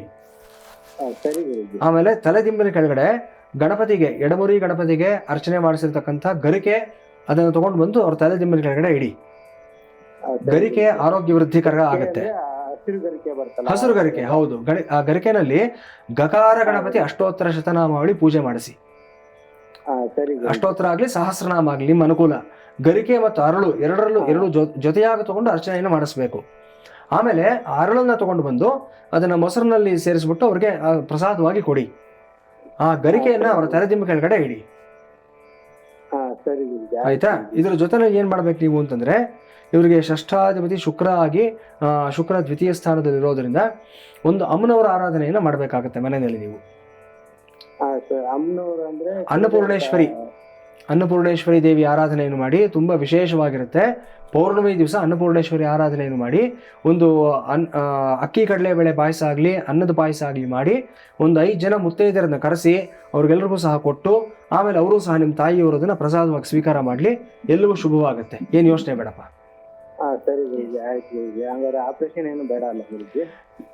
ಸೆಪ್ಟೆಂಬರ್ವರೆಗೂ ಸ್ವಲ್ಪ ಜಾಗೃತಿಯಿಂದ ನೋಡ್ಕೊಳ್ಳಿ. ಅಲ್ಲಿವರೆಗೂ ಅದಾದ್ಮೇಲೆ ಆಪರೇಷನ್ ಅವಶ್ಯಕತೆ ಬರೋದಿಲ್ಲ. ಶುಕ್ರ ಭುಕ್ತಿ ಪ್ರಾರಂಭ ಆಗುತ್ತೆ. ಎಲ್ಲ ಒಳ್ಳೇದಾಗುತ್ತೆ ನಿಮಗೆ. ಧನ್ಯವಾದ ಕುಮಾರ್ ಅವರೇ ಕರೆ ಮಾಡಿದ್ದಕ್ಕೆ. ಇವತ್ತಿನ ದ್ವಾದಶ ರಾಶಿಯ ಫಲಾಫಲಗಳನ್ನು ನೋಡಿದಾದಲ್ಲಿ ಮೊದಲನೇದಾಗಿ ಮೇಷರಾಶಿಯವರು ತುಂಬ ಎಚ್ಚರಿಕೆಯಿಂದ ಇರಬೇಕಾಗಿರುವಂಥ ದಿವಸ ಇವತ್ತು. ಆಗಲೇ ಹೇಳಿದ್ದೀನಿ, ಕೃಷ್ಣ ಪಕ್ಷದ ಚತುರ್ದಶಿ ಅನ್ನೋದು ಒಂದು ಅಂಶ. ಆದರೆ ಎರಡನೇದು ಇವತ್ತಿರುವಂಥ ನಿತ್ಯ ನಕ್ಷತ್ರಗಳು, ಒಂದು ಭರಣಿ ಮತ್ತೊಂದು ಕೃತ್ತಿಕಾ. ಭರಣಿ ಕೃತ್ತಿಕೆಗಳಲ್ಲಿ ತುಂಬ ಕೇರ್ಫುಲ್ ಆಗಿರಬೇಕು. ಯಾವುದೇ ಶುಭ ಕಾರ್ಯಗಳು ಮಾಡಬಾರದು ಅಂತ ಸ್ಪಷ್ಟವಾಗಿ ಜ್ಯೋತಿಷ್ ಶಾಸ್ತ್ರದಲ್ಲಿ ಹೇಳ್ತಾರೆ. ಕಾರಣ ಭರಣಿ ನಕ್ಷತ್ರದ ಅಧಿದೇವತೆ ಯಮ ಆಗಿರ್ತಾನೆ, ಕೃತ್ತಿಕಾ ನಕ್ಷತ್ರದ ಅಧಿದೇವತೆ ಅಗ್ನಿ ಆಗಿರ್ತಾನೆ. ಎರಡೂ ಸಹ ಸ್ವಲ್ಪ ಡೇಂಜರಸ್ ಆಗಿರತಕ್ಕಂಥ ದೇವತೆಗಳು ಅಂತಲೇ ಹೇಳಬೇಕಾಗುತ್ತೆ. ಸೊ ಇವತ್ತು ನೀವು ಗೊತ್ತಿಲ್ಲದೇನೆ ಕೆಲವೊಂದು ಸಮಸ್ಯೆಗಳಿಗೆ ಸಿಕ್ಕಾಕೊಳ್ತಕ್ಕಂಥ ಸಾಧ್ಯತೆ ಇರುತ್ತೆ. ಆಮೇಲೆ ಇವತ್ತು ನೀವು ಹಾಸ್ಪಿಟಲ್ಸಿಂದ ಮತ್ತು ಈ ಮಾರ್ಚುರಿಯಿಂದ ಸಾವು ನೋವು ಆಗಿರತಕ್ಕಂಥ ಮನೆಗಳಿಂದ ದೂರ ಇದ್ದುಬಿಡಿ. ಇವತ್ತು ಯಾವುದೇ ಕಾರಣಕ್ಕೂ ಮೇಷರಾಶಿಯವರು ಅಲ್ಲಿ ಹೋಗಬೇಡಿ. ಅಲ್ಲಿನ ನೆಗೆಟಿವ್ ವೈಬ್ರೇಷನ್ಸು ನಿಮಗೆ ಸಮಸ್ಯೆಗಳನ್ನ ತಂದೊಡ್ಡುತ್ತೆ. ಸೊ ಹಾಗಾಗಿ ಈ ಒಂದು ಸೂಕ್ಷ್ಮವನ್ನು ನೀವು ಗಮನದಲ್ಲಿಟ್ಕೋಬೇಕಾಗತ್ತೆ. ಇವತ್ತು ಓಡಾಟ ಮಾಡಬೇಕಾದಾಗ ಕಪ್ಪು ಬಣ್ಣ ಮತ್ತು ಡಾರ್ಕ್ ಬ್ಲೂ ಈ ಕಡು ನೀಲಿ ಬಣ್ಣದ ಒಂದು ಬಟ್ಟೆಗಳಾಗಲಿ, ವಾಹನಗಳಾಗಲಿ, ಪದಾರ್ಥಗಳಾಗಲಿ ಇದರಿಂದ ದೂರ ಇರಿ. ಇದಿಷ್ಟನ್ನು ಅನುಸರಿಸ್ಕೊಳ್ಳಿ, ಎಲ್ಲವೂ ಚೆನ್ನಾಗಿದೆ, ನಿಮಗೆ ಏನು ತೊಂದರೆ ಇಲ್ಲ. ವೃಷಭ ರಾಶಿ ವಿಚಾರ ತೆಗೆದುಕೊಂಡಿದ್ದಾದಲ್ಲಿ ವ್ಯಯದಲ್ಲಿ ಇವತ್ತು ಚಂದ್ರನ ಒಂದು ಸಂಚಾರ ಆಗ್ತಾ ಇರತಕ್ಕಂಥದ್ದು, ಭರಣಿ ಕೃತಿಕೆಗಳ ಚಂದ್ರನ ಸಂಚಾರ ಆಗ್ತಾ ಇರತಕ್ಕಂಥದ್ದು ಮಾನಸಿಕವಾದಂಥ ಒಂದು ನೆಮ್ಮದಿಗೆ ಇವತ್ತು ಕೊರತೆ ಬರುವಂಥ ಒಂದು ಸಾಧ್ಯತೆ ಇರುತ್ತೆ. ಸ್ವಲ್ಪ ಮಟ್ಟಿಗೆ ಅಸಮತೋಲನ ನಿಮ್ಮನ್ನು ಕಾಡ್ತಕ್ಕಂಥದ್ದು, ಒಂದು ಮೆಂಟಲ್ ಬ್ಯಾಲೆನ್ಸ್ ನೀವು ಕಳ್ಕೊಳ್ಳತಕ್ಕಂಥ ಸಾಧ್ಯತೆ, ಯಾವುದೋ ಒಂದು ಆಬ್ಸೆಂಟ್ ಮೈಂಡೆಡ್ನೆಸ್ನಲ್ಲಿ ನೀವು ಯಾರನ್ನೋ ಏನೋ ಒಂದು ಮಾತನ್ನುವಂಥದ್ದು, ಅದು ದೊಡ್ಡ ಮಟ್ಟಕ್ಕೆ ಹೋಗುವಂಥದ್ದು, ನಿಮ್ಮಿಬ್ಬರ ಮಧ್ಯೆ ಇರುವಂಥ ಒಂದು ಬಾಂಧವ್ಯಕ್ಕೆ ಒಂದು ಧಕ್ಕೆ ಬರುವಂಥ ಸಾಧ್ಯತೆ ಇರುತ್ತೆ. ಕೇರ್ಫುಲ್ ಆಗಿರಿ. ಇವತ್ತು ಸಾಧ್ಯವಾದರೆ ಇವತ್ತಿನ ದಿವಸ ನೀವು ನಿದ್ರಾದೇವಿಯ ಒಂದು ಸ್ತೋತ್ರವನ್ನು ಪಾರಾಯಣವನ್ನು ಮಾಡಿಕೊಳ್ಳಿ. ತುಂಬ ವಿಶೇಷವಾಗಿರತಕ್ಕಂಥದ್ದು, ಇದು ಅದ್ಭುತವಾದ ಫಲಿತಾಂಶವನ್ನು ಕೊಡುತ್ತೆ ನಿಮಗೆ. ಇನ್ನು ಮಿಥುನ ರಾಶಿ ವಿಚಾರ ತೆಗೆದುಕೊಂಡಿದ್ದಾದಲ್ಲಿ ಮಿಥುನ ರಾಶಿಯವರಿಗೆ 11ನೇ ಮನೆಯಲ್ಲಿ ಚಂದ್ರನ ಒಂದು ಸಂಚಾರ ಆಗ್ತಾ ಇರತಕ್ಕಂಥದ್ದು ವಿಶೇಷವಾಗಿದೆ. ಹಲವಾರು ದಾರಿಗಳಿಂದ ನಿಮಗೆ ಇವತ್ತು ಅವಕಾಶಗಳು ಒದಗಿ ಬರುತ್ತೆ. ಇವತ್ತು ನಿಮ್ಮನ್ನು ಕೆಲವೊಂದು ಪ್ರಲೋಭನೆಗಳಿಗೆ ಒಂದಷ್ಟು ಜನ ತಳ್ಳುತ್ತಾರೆ ನಿಮ್ಮನ್ನು. ಅಂದರೆ ನಿಮಗೆ ಯಾವುದಾದ್ರೂ ಒಂದು ಆಮಿಷಗಳನ್ನು ಒಡ್ಡತಕ್ಕಂಥದ್ದು, ಇದನ್ನು ಮಾಡಿಬಿಡಿ, ಕ್ವಿಕ್ಕಾಗಿ ದುಡ್ಡು ಬಂದುಬಿಡುತ್ತೆ, ನೀವು ಕ್ವಿಕ್ಕಾಗಿ ಫೇಮ್ ಸಿಕ್ಬಿಡುತ್ತೆ ನಿಮಗೆ ಅಂತ ಹೇಳ್ತಕ್ಕಂಥದ್ದು. ನಾನು ಬಹಳಷ್ಟು ಬಾರಿ ಹೇಳ್ತೀನಿ, ನಾನು ಯಾವುದನ್ನೇ ಆಗಲಿ ಪೂರ್ವಾಪರ ವಿಚಾರ ಮಾಡದೆ ಮುಂದಕ್ಕೆ ಹೋಗಬೇಡಿ ಅನ್ನತಕ್ಕಂಥದ್ದು. ಈ ಸಣ್ಣ ಸಣ್ಣ ವಿಚಾರಗಳಿಗೆ ಆಕರ್ಷಿತರಾಗಬೇಡಿ, ಜಾಗೃತಿಯಾಗಿ ಆಲೋಚನೆಯನ್ನು ಮಾಡಿ ನಿರ್ಧಾರವನ್ನು ತೆಗೆದುಕೊಳ್ಳಿ, ಶುಭವಾಗುತ್ತೆ ನಿಮಗೆ. ಕರ್ಕಾಟಕ ರಾಶಿ ವಿಚಾರ ತೆಗೆದುಕೊಂಡಿದ್ದಾದಲ್ಲಿ ಇವತ್ತು ವೃತ್ತಿನಲ್ಲಿ ಸಾಕಷ್ಟು ಏರುಪೇರುಗಳಾಗ್ತಕ್ಕಂಥ ಸಾಧ್ಯತೆ. ಒಂದು ಕಡೆ ಪ್ಲಸ್ ಆಗ್ಬೋದು, ಮತ್ತೊಂದು ಕಡೆ ನಿಮಗೆ ಡೌನ್ ಆಗ್ಬೋದು. ಏನೇ ಆದರೂ ಅಷ್ಟೇ ಇವತ್ತು ಸ್ವಲ್ಪ ತಟಸ್ಥ ಮನೋಭಾವದಿಂದ ಎಲ್ಲವನ್ನು ಬ್ಯಾಲೆನ್ಸ್ಡಾಗಿ ನೋಡುವಂಥ ಒಂದು ಪ್ರಯತ್ನವನ್ನು ಮಾಡಿ. ಇವತ್ತು ಈ ಒಂದು ಫುಡ್ ಆ್ಯಂಡ್ ಬೆವರೇಜ್ ಫೀಲ್ಡ್ನಲ್ಲಿರ್ತಕ್ಕಂಥವ್ರಾಗ್ಬೋದು, ಅಥವಾ ಈ ಒಂದು ರೈಸ್ ವ್ಯಾಪಾರ ಮಾಡತಕ್ಕಂಥವ್ರಾಗಿರ್ಬೋದು, ಅಥವಾ ಒಂದು ಪಲ್ಸ್ ಮತ್ತು ಸಿರಿಯಲ್ಸ್ ಇವೆಲ್ಲ ಡೀಲ್ ಮಾಡತಕ್ಕಂಥವ್ರಾಗಿರ್ಬೋದು, ಒಂದು FMCG ಸೆಕ್ಟರ್ನಲ್ಲಿ ವರ್ಕ್ ಮಾಡತಕ್ಕಂಥವ್ರಾಗಿರ್ಬೋದು, ಒಂದು ಸೂಪರ್ ಸ್ಟಾಕಿಸ್ಟ್ಸ್ ಆಗ್ಬೋದು, ಅಥವಾ ಒಂದು ಡಿಪಾರ್ಟ್ಮೆಂಟಲ್ ಸ್ಟೋರ್ಸ್ ನಡೆಸ್ತಾ ಇರತಕ್ಕಂಥವ್ರಾಗಿರ್ಬೋದು, ಇವರೆಲ್ಲರೂ ಅಷ್ಟೇ ಇವತ್ತು ವಿಶೇಷವಾದ ಲಾಭಗಳನ್ನು ಪಡ್ಕೊಳ್ತಕ್ಕಂಥ ದಿವಸ ಇವತ್ತಾಗಿರುತ್ತೆ. ಇವತ್ತು ಈ ಮಟ್ಟಕ್ಕೆ ನೀವು ಬೆಳೆಯೋದಕ್ಕೆ ಯಾರು ಕಾರಣರಾಗಿರ್ತಾರೆ ಅಂದರೆ ನಿಮ್ಮ ಸ್ಟಾಫ್ ಆಗಿರ್ತಾರೆ. ಇವತ್ತು ಅವರ ಕೆಲಸವನ್ನು, ಅವರ ಎಫರ್ಟ್ಸನ್ನು ಗುರುತಿಸಿ ಅವ್ರಿಗೊಂದು ಸಣ್ಣ ಶ್ಲಾಘನೆಯನ್ನು ಕೊಡಿ. ಅನುಕೂಲ ಆದರೆ ಒಂದು ಸಣ್ಣ ಬೋನಸ್ಸನ್ನು ಕೊಡಿ. ವಿಶೇಷವಾದ ಅನುಕೂಲಗಳನ್ನು ಮುಂದಿನ ದಿನಗಳಲ್ಲಿ ನೀವು ಪಡ್ಕೊಳ್ತೀರಾ ನೀವು. ಮುಂದಿನ ರಾಶಿ ಸಿಂಹರಾಶಿ. ಸಿಂಹರಾಶಿಯವರಿಗೆ ಇವತ್ತಿನ ದಿವಸ 9ನೇ ಮನೆಯಲ್ಲಿ ಚಂದ್ರನ ಒಂದು ಸಂಚಾರ ಆಗ್ತಾ ಇರತಕ್ಕಂಥದ್ದು ವಿಪರೀತವಾದಂಥ ಒಂದು ಅನುಕೂಲಗಳಾಗ್ತಕ್ಕಂಥ ಒಂದು ದಿವಸವಾಗಿ ಇವತ್ತು ಕಾಣಿಸ್ತಾ ಇದೆ. ಎಲ್ಲ ರೀತಿಯಲ್ಲೂ ಸಹ ನಿಮಗೆ ಶುಭವಾಗಿ ಕಾಣಿಸ್ತಾ ಇದೆ. ಯಾಕಂದರೆ 11ರಲ್ಲಿ ಗುರು ಇರತಕ್ಕಂಥದ್ದು ಮೊದಲನೇದಾಗಿ. ಸೊ ನಿಮಗೆ ಈ ಒಂದು ಅಧಿಕಾರ ಮಟ್ಟದಲ್ಲಿ ಮತ್ತು ಒಂದು ರಾಜಕೀಯ ಮಟ್ಟದಲ್ಲಿ ವಿಶೇಷವಾದಂಥ ಲಾಭಗಳು, ಅನುಕೂಲಗಳಾಗ್ತಕ್ಕಂಥ ಸಾಧ್ಯತೆಗಳು, ಅವರೆಲ್ಲರೂ ನಿಮಗೆ ಪ್ರೊಟೆಕ್ಟಿವ್ ಆಗಿರತಕ್ಕಂಥದ್ದು ಇದೆಲ್ಲವೂ ಸಹ ಗೋಚರವಾಗ್ತಾ ಇದೆ. ಆದರೆ ಸಪ್ತಮದಲ್ಲಿರತಕ್ಕಂಥ ರಾಹು ಮಾತ್ರ ಸ್ವಲ್ಪ ನಿಮ್ಮ ಪಾರ್ಟ್ನರ್ಶಿಪ್ಗಳಲ್ಲಿ ಮತ್ತು ನಿಮ್ಮ ಒಡನಾಟಗಳಲ್ಲಿ ಸಮಸ್ಯೆಗಳು ತರತಕ್ಕಂಥ ಸಾಧ್ಯತೆ ಇರುತ್ತೆ. ಈ ಬಗ್ಗೆ ಜಾಗ್ರತೆ ಇರಬೇಕಾಗತ್ತೆ. ಅಷ್ಟಮ ಶನಿಯ ಬಗ್ಗೆ ನಾನು ಪ್ರತಿದಿನ ಹೇಳೋದಿಲ್ಲ, ಸಿಂಹರಾಶಿಯವರು ಕಾಶಿಯಸ್ ಆಗಿರ್ತೀರಾ. ಜೊತೆಗೆ ರಾಶಿ ಭವಿಷ್ಯ ಅಂತಂದರೆ ಆಯಾ ದಿನದ ಚಂದ್ರನ ಒಂದು ಸಂಚಾರವನ್ನೇ ಹೆಚ್ಚಾಗಿ ಆಧರಿಸಿರೋದ್ರಿಂದ ಚಂದ್ರ ಇವತ್ತು ನಿಮಗೆ ಒಂದು ಬ್ರಿಸ್ಕ್ ಮೂಮೆಂಟು, ಒಂದು ಫಾಸ್ಟ್ ಪೇಸನ್ನು ಕೊಟ್ಟು ಎಲ್ಲ ರೀತಿಯಲ್ಲೂ ಶುಭವನ್ನು ತಂದುಕೊಡ್ತಾನೆ, ಏನೂ ತೊಂದರೆ ಇಲ್ಲ. ಕನ್ಯಾ ರಾಶಿ ವಿಚಾರ ತೆಗೆದುಕೊಂಡಿದ್ದಾದಲ್ಲಿ ಕನ್ಯಾ ರಾಶಿಯವರು ಮಾತ್ರ ಸ್ವಲ್ಪ ಜಾಗೃತಿಯಿಂದ ಇರಬೇಕಾಗಿರತಕ್ಕಂಥ ದಿವಸ ಇವತ್ತಾಗಿರುತ್ತೆ. ಕಾರಣ ಇವತ್ತು ಅಷ್ಟಮದಲ್ಲಿರತಕ್ಕಂಥ ಚಂದ್ರ ಹಲವಾರು ರೀತಿಯಾದ ಸಮಸ್ಯೆಗಳನ್ನು ತರತಕ್ಕಂಥ ಸಾಧ್ಯತೆ. ಅದರಲ್ಲೂ ಸಹ ಅಡೋಲಸೆಂಟ್ಸ್ ಯಾರಿರ್ತಾರೆ, 13ರಿಂದ 19 ವರ್ಷದ ವಯಸ್ಸಿನಲ್ಲಿರ್ತಕ್ಕಂಥ ಮಕ್ಕಳು ಆರೋಗ್ಯದಲ್ಲಿ ಏರುಪೇರಾಗ್ತಕ್ಕಂಥ ಸಾಧ್ಯತೆ. ಇವತ್ತು ಫುಡ್ ಪಾಯ್ಸನ್ ಆಗ್ತಕ್ಕಂಥ ಪ್ರಾಬ್ಲಮ್ಮು, ಮತ್ತು ಯಾವುದೋ ಒಂದು ಫಂಕ್ಷನ್ಗೋ ಪಾರ್ಟಿಗೋ ಹೋಗಿರ್ತೀರಾ, ಅಲ್ಲಿ ಯಾರ್ದೋ ಬಲವಂತಕ್ಕೋಸ್ಕರ ನಿಮಗೆ ಸೆಟ್ ಆಗದೇ ಇರತಕ್ಕಂಥ ಒಂದು ಆಹಾರಗಳನ್ನು ತೊಗೊಂಡು ಸಮಸ್ಯೆಗಳನ್ನು ತಂದುಕೊಡ್ತಕ್ಕಂಥ ಸಾಧ್ಯತೆ ಇರುತ್ತೆ. ಟ್ರೆಕ್ಕಿಂಗು, ಪಿಕ್ನಿಕ್ಕು ಹೋಗ್ತಕ್ಕಂಥವ್ರು ಇವತ್ತು ತುಂಬ ಜಾಗೃತಿಯಿಂದ ಇರಬೇಕಾಗಿರ್ತಕ್ಕಂಥ ದಿವಸ ಆಗಿರುತ್ತೆ. ಒಂದು ವೇಳೆ ಹೊರಗಡೆ ಹೋಗ್ತಾ ಇದ್ದೀರಾ ಅಂತಂದರೆ ಮ್ಯಾಂಡೇಟ್ರಿ ಆಗಿ ಒಂದು ಫಸ್ಟ್ ಏಡ್ ಕಿಟ್ನ ಇವತ್ತು ಜೊತೆಯಲ್ಲಿ ಕ್ಯಾರಿ ಮಾಡಿ, ಏನೇ ಸಮಸ್ಯೆ ಇದ್ರೂ ಅದನ್ನು ಹೊರಗಡೆ ಬರ್ತೀರಾ. ಧನ್ವಂತರಿ ದೇವರ ಆರಾಧನೆಯನ್ನು ಮಾಡಿ ಅವನ ಸ್ಮರಣೆಯನ್ನು ಮಾಡಿಕೊಳ್ಳಿ, ಶುಭ ಫಲವನ್ನು ಪಡ್ಕೊಳ್ತೀರಾ. ತುಲಾರಾಶಿ ವಿಚಾರ ತೆಗೆದುಕೊಂಡಿದ್ದಾದಲ್ಲಿ ತುಲಾರಾಶಿಯವರಿಗೆ ಇವತ್ತಿನ ದಿವಸ ವಿಪರೀತವಾದಂಥ ಒಂದು ಘರ್ಷಣೆ, ಒಂದು ರೀತಿಯಾದಂಥ ಒಂದು ವಿಪರೀತವಾದ ಮಾತುಕತೆಗಳು, ಗಲಾಟೆಗಳು ಇವೆಲ್ಲವೂ ಆಗ್ತಕ್ಕಂಥ ಸಾಧ್ಯತೆಗಳು ಗೋಚರವಾಗ್ತಾ ಇದೆ. ನಿಮ್ಮ ಎಂದಿನ ಒಂದು ಬ್ಯಾಲೆನ್ಸು, ನಿಮ್ಮ ಎಂದಿನ ಒಂದು ಸ್ಥಿಮಿತ ಇದೆಲ್ಲದಕ್ಕೂ ಒಂದು ಸವಾಲಾಗಿ ಇವತ್ತಿನ ದಿವಸ ಗೋಚರವಾಗ್ತಾ ಇದೆ. ತುಂಬ ಜಾಗೃತಿಯಿಂದ ಇರಿ. ಯಾವುದೇ ಹಂತಕ್ಕೂ ಅಷ್ಟೇ ನೀವು ಬಾಯಿ ತಪ್ಪಿ ಮಾತನಾಡೋದಕ್ಕೆ ಹೋಗಬೇಡಿ. ಯಾರು ಏನೇ ಮಾತಾಡೋದು ಸ್ವಲ್ಪ ಮೌನವಾಗಿದೆ ಎಲ್ಲವನ್ನೂ ಬ್ಯಾಲೆನ್ಸ್ ಮಾಡೋದಕ್ಕೆ ಹೋಗಿ ಡೇಟಾ ಕಲೆಕ್ಟ್ ಮಾಡಿ. ಅವ್ರು ಏನು ನಿಮ್ಮ ಬಗ್ಗೆ ಏನೆಲ್ಲ ಅಂತಾರಲ್ಲ, ಅಪಶಬ್ದಗಳು ಬಳಸ್ತಾರಲ್ಲ, ಕೆಟ್ಟ ಆರೋಪಗಳು ಹಾಕ್ತಾರಲ್ಲ, ಅದೆಲ್ಲ ಡೇಟಾ ಬ್ಯಾಂಕಿಂಗ್ ಮಾಡಿಟ್ಕೊಳ್ಳಿ. ನಾಳೆ ನಾಡಿದ್ದು ಆಚೆ ನಾಡಿದ್ದು ನಿಮಗೆ ಉಪಯೋಗಕ್ಕೆ ಬರುತ್ತೆ. ಇವತ್ತು ಶಿವಕಾಮೇಶ್ವರಿ ದೇವಿ ಆರಾಧನೆಯನ್ನು ಮಾಡಿ, ಎಲ್ಲವೂ ಶುಭವಾಗುತ್ತೆ ನಿಮಗೆ. ವೃಶ್ಚಿಕ ರಾಶಿ ವಿಚಾರ ತೆಗೆದುಕೊಂಡಿದ್ದಾದರೆ ಇವತ್ತಿನ ದಿವಸ 6ನೇ ಮನೆಯಲ್ಲಿರತಕ್ಕಂಥ ಚಂದ್ರ ವಿಶೇಷವಾದಂಥ ಲಾಭಗಳನ್ನು ಅನುಕೂಲಗಳನ್ನು ತಂದುಕೊಡ್ತಾನೆ ನಿಮಗೆ. ನಿಮ್ಮ ಶತ್ರುಗಳೆಲ್ಲವೂ ಸಹ ಸ್ವಲ್ಪ ಮಟ್ಟಿಗೆ ತಣ್ಣಗಾಗ್ತಾರೆ ಇವತ್ತು, ಯಾವುದೇ ತೊಂದರೆಗಳಿರೋದಿಲ್ಲ. ಅದೇ ಪ್ರಕಾರವಾಗಿ ಅಷ್ಟಮದಲ್ಲಿರತಕ್ಕಂಥ ಗುರು ಮಾತ್ರ ಒಂದೆರಡು ಚಾಲೆಂಜಸ್ನ ಜಾಸ್ತಿನೇ ಕೊಡ್ತಾನೆ. ಅದೀಗ ಆಲ್ರೆಡಿ ಅದಕ್ಕೆ ಒಗ್ಗಿದ್ದೀರಾ ಮತ್ತು ಅದನ್ನು ಎದುರಿಸತಕ್ಕಂಥ ಸಾಮರ್ಥ್ಯವನ್ನು ಸಹ ತಂದುಕೊಂಡಿದ್ದೀರಾ. ಮನಸ್ಥಿಮಿತವನ್ನು ಇಟ್ಕೊಂಡು ಮುಂದಕ್ಕೆ ಹೋಗಿ ನಿಮ್ಮ ಪೂರ್ವಾನುಭವ ಅನ್ನತಕ್ಕಂಥದ್ದು ಏನಿದೆ ಅದು ನೀವು ಹಿಂದೆ ಫೇಸ್ ಮಾಡಿರ್ತಕ್ಕಂಥ ಸಿಚುಯೇಷನ್ಸ್ನ ಇವತ್ತು ಮತ್ತೆ ತಂದೊಡ್ಡುತ್ತೆ. ಆ ಹಳೆ ಅನುಭವ ಇವತ್ತು ನಿಮ್ಮನ್ನು ಪ್ರಬುದ್ಧವಾಗಿ ನಡೆಸ್ಕೊಳ್ಳೋ ರೀತಿಯಲ್ಲಿ ಇವತ್ತು ನಿಮ್ಮನ್ನು ಮುಂದಕ್ಕೆ ಕರ್ಕೊಂಡು ಹೋಗುತ್ತೆ. ಎಲ್ಲವೂ ಶುಭವಾಗುತ್ತೆ. ನೀವು ಸುಬ್ರಹ್ಮಣ್ಯ ಭುಜಂಗ ಸ್ತೋತ್ರವನ್ನು ಪಾರಾಯಣವನ್ನು ಮಾಡಿಕೊಳ್ಳೋದ್ರಿಂದ ವಿಶೇಷವಾದ ಫಲಿತಾಂಶವನ್ನು ಪಡ್ಕೊಳ್ತೀರಾ. ಕಾರ್ತಿಕೇಯ ಅಷ್ಟೋತ್ತರವನ್ನು ಸಹ ಹೇಳ್ಕೊಳ್ಳಿ, ಶುಭವಾಗುತ್ತೆ ನಿಮಗೆ. ಧನುರಾಶಿ ವಿಚಾರ ತೆಗೆದುಕೊಂಡಿದ್ದಾದಲ್ಲಿ ಧನುರಾಶಿಯವರಿಗೆ ಪಂಚಮದಲ್ಲಿರತಕ್ಕಂಥ ಚಂದ್ರ ವಿಶೇಷವಾದ ಲಾಭಗಳು ಅನುಕೂಲಗಳು ಎಲ್ಲವನ್ನ ತಂದುಕೊಡ್ತಾ ಇದ್ದೇನೆ ಇವತ್ತಿನ ದಿವಸ. ನಿಮ್ಮ ಮಕ್ಕಳ ಜೊತೆಯಲ್ಲಿ ವಿಶೇಷವಾದ ಒಡನಾಟವನ್ನು, ಒಂದು ಬಾಂಧವ್ಯವನ್ನು ಬೆಳೆಸ್ಕೊಡ್ತೀರಾ. ಅದೇ ರೀತಿ ಒಂದು ಹಂತದಲ್ಲಿ ಮಕ್ಕಳು ಇವತ್ತು ತುಂಬ ಪ್ರಬುದ್ಧರಾಗ್ತಾರೆ. ಫ್ಯಾಮಿಲಿ ಬಿಸ್ನೆಸ್ ನಡೆಸ್ತಾ ಇರತಕ್ಕಂಥವ್ರು ಇವತ್ತು ವಯಸ್ಸಿಗೆ ಬಂದಿರತಕ್ಕಂಥ ಮಕ್ಕಳು ತಾನಾಗಿ ಜವಾಬ್ದಾರಿಯನ್ನು ತೆಗೆದುಕೊಳ್ತಕ್ಕಂಥದ್ದು ಮತ್ತು ಒಂದು ಪ್ರಬುದ್ಧವಾದಂಥ ಒಂದು ಸಜೆಷನ್ಸ್ನ ಕೊಡ್ತಕ್ಕಂಥದ್ದು ಇವೆಲ್ಲವನ್ನು ತೋರಿಸ್ತಾರೆ. ಒಂದು ಪುತ್ರೋತ್ಸವ ಅಂತ ಹೇಳ್ತೀವಿ. ಆ ಥರದ ಒಂದು ಅನುಭವವನ್ನು ಇವತ್ತಿನ ದಿವಸ ನೀವು ವಿಶೇಷವಾಗಿ ಅನುಭವಿಸ್ತೀರಾ. ಆ ಥರದ ಒಂದು ಭಾವನೆ ನಿಮಗೆ ಸಿಗುತ್ತೆ. ಒಳ್ಳೆ ಎಲ್ಲವೂ ಚೆನ್ನಾಗಿದೆ, ಏನು ತೊಂದರೆ ಇಲ್ಲ. ಮಕರ ರಾಶಿಯವರಿಗೆ ಚತುರ್ಥದಲ್ಲಿರತಕ್ಕಂಥ ಚಂದ್ರ ಮತ್ತು 6ರಲ್ಲಿರತಕ್ಕಂಥ ಗುರು ಮತ್ತು 2ನೇವಲ್ಲಿರತಕ್ಕಂಥ ರಾಹು ಎಲ್ಲ ರೀತಿಯಲ್ಲೂ ಸಹ ಅನುಕೂಲಕರವಾಗಿ ಕಾಣಿಸ್ತಾ ಇದೆ. ಅಷ್ಟಮದಲ್ಲಿರತಕ್ಕಂಥ ಕೇತು ಮಾತ್ರ ಸ್ವಲ್ಪ ಲೀಗಲ್ ವಿಚಾರಗಳಲ್ಲಿ ಇವತ್ತು ನಿಮಗೆ ಸಮಸ್ಯೆಗಳನ್ನು ಒಡ್ಡುವಂಥ ಸಾಧ್ಯತೆ ಇರುತ್ತೆ. ಸೊ ಏನಾದರೂ ಲೀಗಲ್ ವಿಚಾರಗಳಲ್ಲಿ ನೀವು ಬೈಪಾಸ್ ಮಾಡಿದರೆ, ಶಾರ್ಟ್ ಕಟ್ಸ್ ತೊಗೊಂಡಿದ್ರೆ ಅದನ್ನು ಆದಷ್ಟು ಬೇಗ ಸರಿ ಮಾಡ್ಕೊಂಬಿಡಿ. ಇವತ್ತು ಸಂಜೆ ಒಳಗಡೆ ಸರಿ ಮಾಡ್ಕೊಂಬಿಡಿ. ಅದು ದೊಡ್ಡ ಮಟ್ಟಕ್ಕೆ ಹೋಗೋದಕ್ಕೆ ಮೊದಲು, ನಿಮಗೆ ನೋಟಿಸ್ ಬರೋದಕ್ಕೆ ಮೊದಲು ಸರಿ ಮಾಡ್ಕೊಳ್ಳಿ. ಇನ್ನೆಲ್ಲವೂ ಸಹ ಚೆನ್ನಾಗಿದೆ. ಕಾಲಭೈರವನ ಆರಾಧನೆಯನ್ನು ಮಾಡೋದ್ರಿಂದ, ಆ ಕಾಲಭೈರವ ಅಷ್ಟಕ ಪಾರಾಯಣವನ್ನು ಮಾಡಿಕೊಳ್ಳೋದ್ರಿಂದ ಶುಭ ಫಲಿತಾಂಶವನ್ನು ಪಡ್ಕೊಳ್ತೀರಾ. ಕುಂಭರಾಶಿಯವರಿಗೆ ಪಂಚಮದಲ್ಲಿರತಕ್ಕಂಥ ಗುರು ಅಗೋಚರವಾಗಿ ನಿಮ್ಮನ್ನು ಕಾಪಾಡ್ತಾನೆ. ಏನೇ ಸಮಸ್ಯೆಗಳು ಬಂದರೂ ಸಹ ನಿವಾರಣೆಯನ್ನು ಮಾಡ್ತಾನೆ. ರಾಶಿಯಲ್ಲೇ ಇರತಕ್ಕಂಥ ರಾಹು ಮಾತ್ರ ಮನಸ್ಸನ್ನು ಒಂದು ಸ್ಥಿಮಿತದಲ್ಲಿರೋದಕ್ಕೆ ಬಿಡೋದಿಲ್ಲ. ಹೊಯ್ದಾಟ, ತುಮುಲಾಟ, ಏನಾದರೂ ಒಂದು ರೀತಿಯಾದ ಗೊಂದಲಗಳನ್ನು ಕೊಡ್ತಾನೇ ಇರ್ತಾನೆ ಮೇಲಿಂದ ಮೇಲೆ. ಮೆಡಿಕೇಷನ್ಸ್ ತೊಗೊಳ್ತಾ ಇರತಕ್ಕಂಥವ್ರು ಮಾತ್ರ ಇವತ್ತು ಸ್ವಲ್ಪ ಜಾಗೃತಿಯಾಗಿ ತೆಗೆದುಕೊಳ್ಳಿ ಮತ್ತು ಹೊಸ ಮೆಡಿಕೇಷನ್ಸ್ ಯಾವುದನ್ನು ಸಡನ್ನಾಗಿ ಚೇಂಜ್ ಮಾಡೋದಕ್ಕೆ ಹೋಗಬೇಡಿ ಇವತ್ತಿನ ದಿವಸ. ರಾಹು ಅಂತಂದರೆ ಎಲ್ಲ ಔಷಧಿಗಳಿಗೆ ಕಾರಕನಾಗಿರತಕ್ಕಂಥ ಗ್ರಹ ಆಗಿರ್ತಾನೆ. ಎಸ್ಪೆಷಲಿ ನೀವು ಪೌಡರ್ ಫಾರ್ಮ್ನಲ್ಲಿ ಏನಾದರೂ ಒಂದು ಮೆಡಿಸಿನ್ಸ್ ತೊಗೊಳ್ತಾ ಇದ್ದೀರೋ ಅನ್ನೋದಾದರೆ ಇವತ್ತು ಜಾಗೃತಿಯಾಗಿ ತೆಗೆದುಕೊಳ್ಳಿ. ಏನು ಪ್ರಿಸ್ಕ್ರಿಪ್ಷನ್ಸ್ ಕೊಟ್ಟಿರ್ತಾರೋ ಅದನ್ನು ಆ್ಯಸ್ ಇಟ್ ಈಸ್ ಹಾಗೆ ಫಾಲೋ ಮಾಡಿ, ಶುಭವಾಗುತ್ತೆ ನಿಮಗೆ. ಕೊನೆಯದಾಗಿ ಮೀನರಾಶಿ ವಿಚಾರ ನೋಡಿದ್ದಾದಲ್ಲಿ ದ್ವಿತೀಯದಲ್ಲಿರ್ತಕ್ಕಂಥ ಚಂದ್ರ ಇವತ್ತು ಸಂಬಂಧಗಳಲ್ಲಿ ಎಲ್ಲೋ ಒಂದು ಕಡೆ ಸ್ವಲ್ಪ ಗೊಂದಲಗಳನ್ನು ತರತಕ್ಕಂಥ ಸಾಧ್ಯತೆ ಇರುತ್ತೆ. ಕುಟುಂಬದಲ್ಲಿ ಯಾರೋ ಒಬ್ಬ 3ನೇ ವ್ಯಕ್ತಿ ಬರತಕ್ಕಂಥ ಸಾಧ್ಯತೆ ಮತ್ತು ಒಂದು ಹಳೆಯ ಕೆಲವು ಸಂಬಂಧಗಳು, ಹಳೆಯ ನೆನಪುಗಳು ಇವೆಲ್ಲವೂ ನಿಮ್ಮ ಜೀವನದಲ್ಲಿ ಮರುಗೊಳಿಸ್ತಕ್ಕಂಥದ್ದು. ಇದು ಯಾವುದು ಒಳ್ಳೆಯದಕ್ಕಲ್ಲ, ಇದು ಯಾವುದು ನಿಮಗೆ ಅನುಕೂಲಕ್ಕಲ್ಲ. ಸೊ ಅದನ್ನು ಅಲ್ಲಿಗಲ್ಲಿಗೆ ಸರಿ ಮಾಡಿಕೊಂಡು ಈ ಕ್ಷಣಕ್ಕೆ ನಿಮಗಿರತಕ್ಕಂಥ ಒಂದು ನೆಮ್ಮದಿ ಪ್ರಶಾಂತತೆ ಏನಿದೆ ಅದನ್ನು ಉಳಿಸ್ಕೊಳ್ಳೋದ್ರ ಕಡೆ ಗಮನ ಇಡಿ.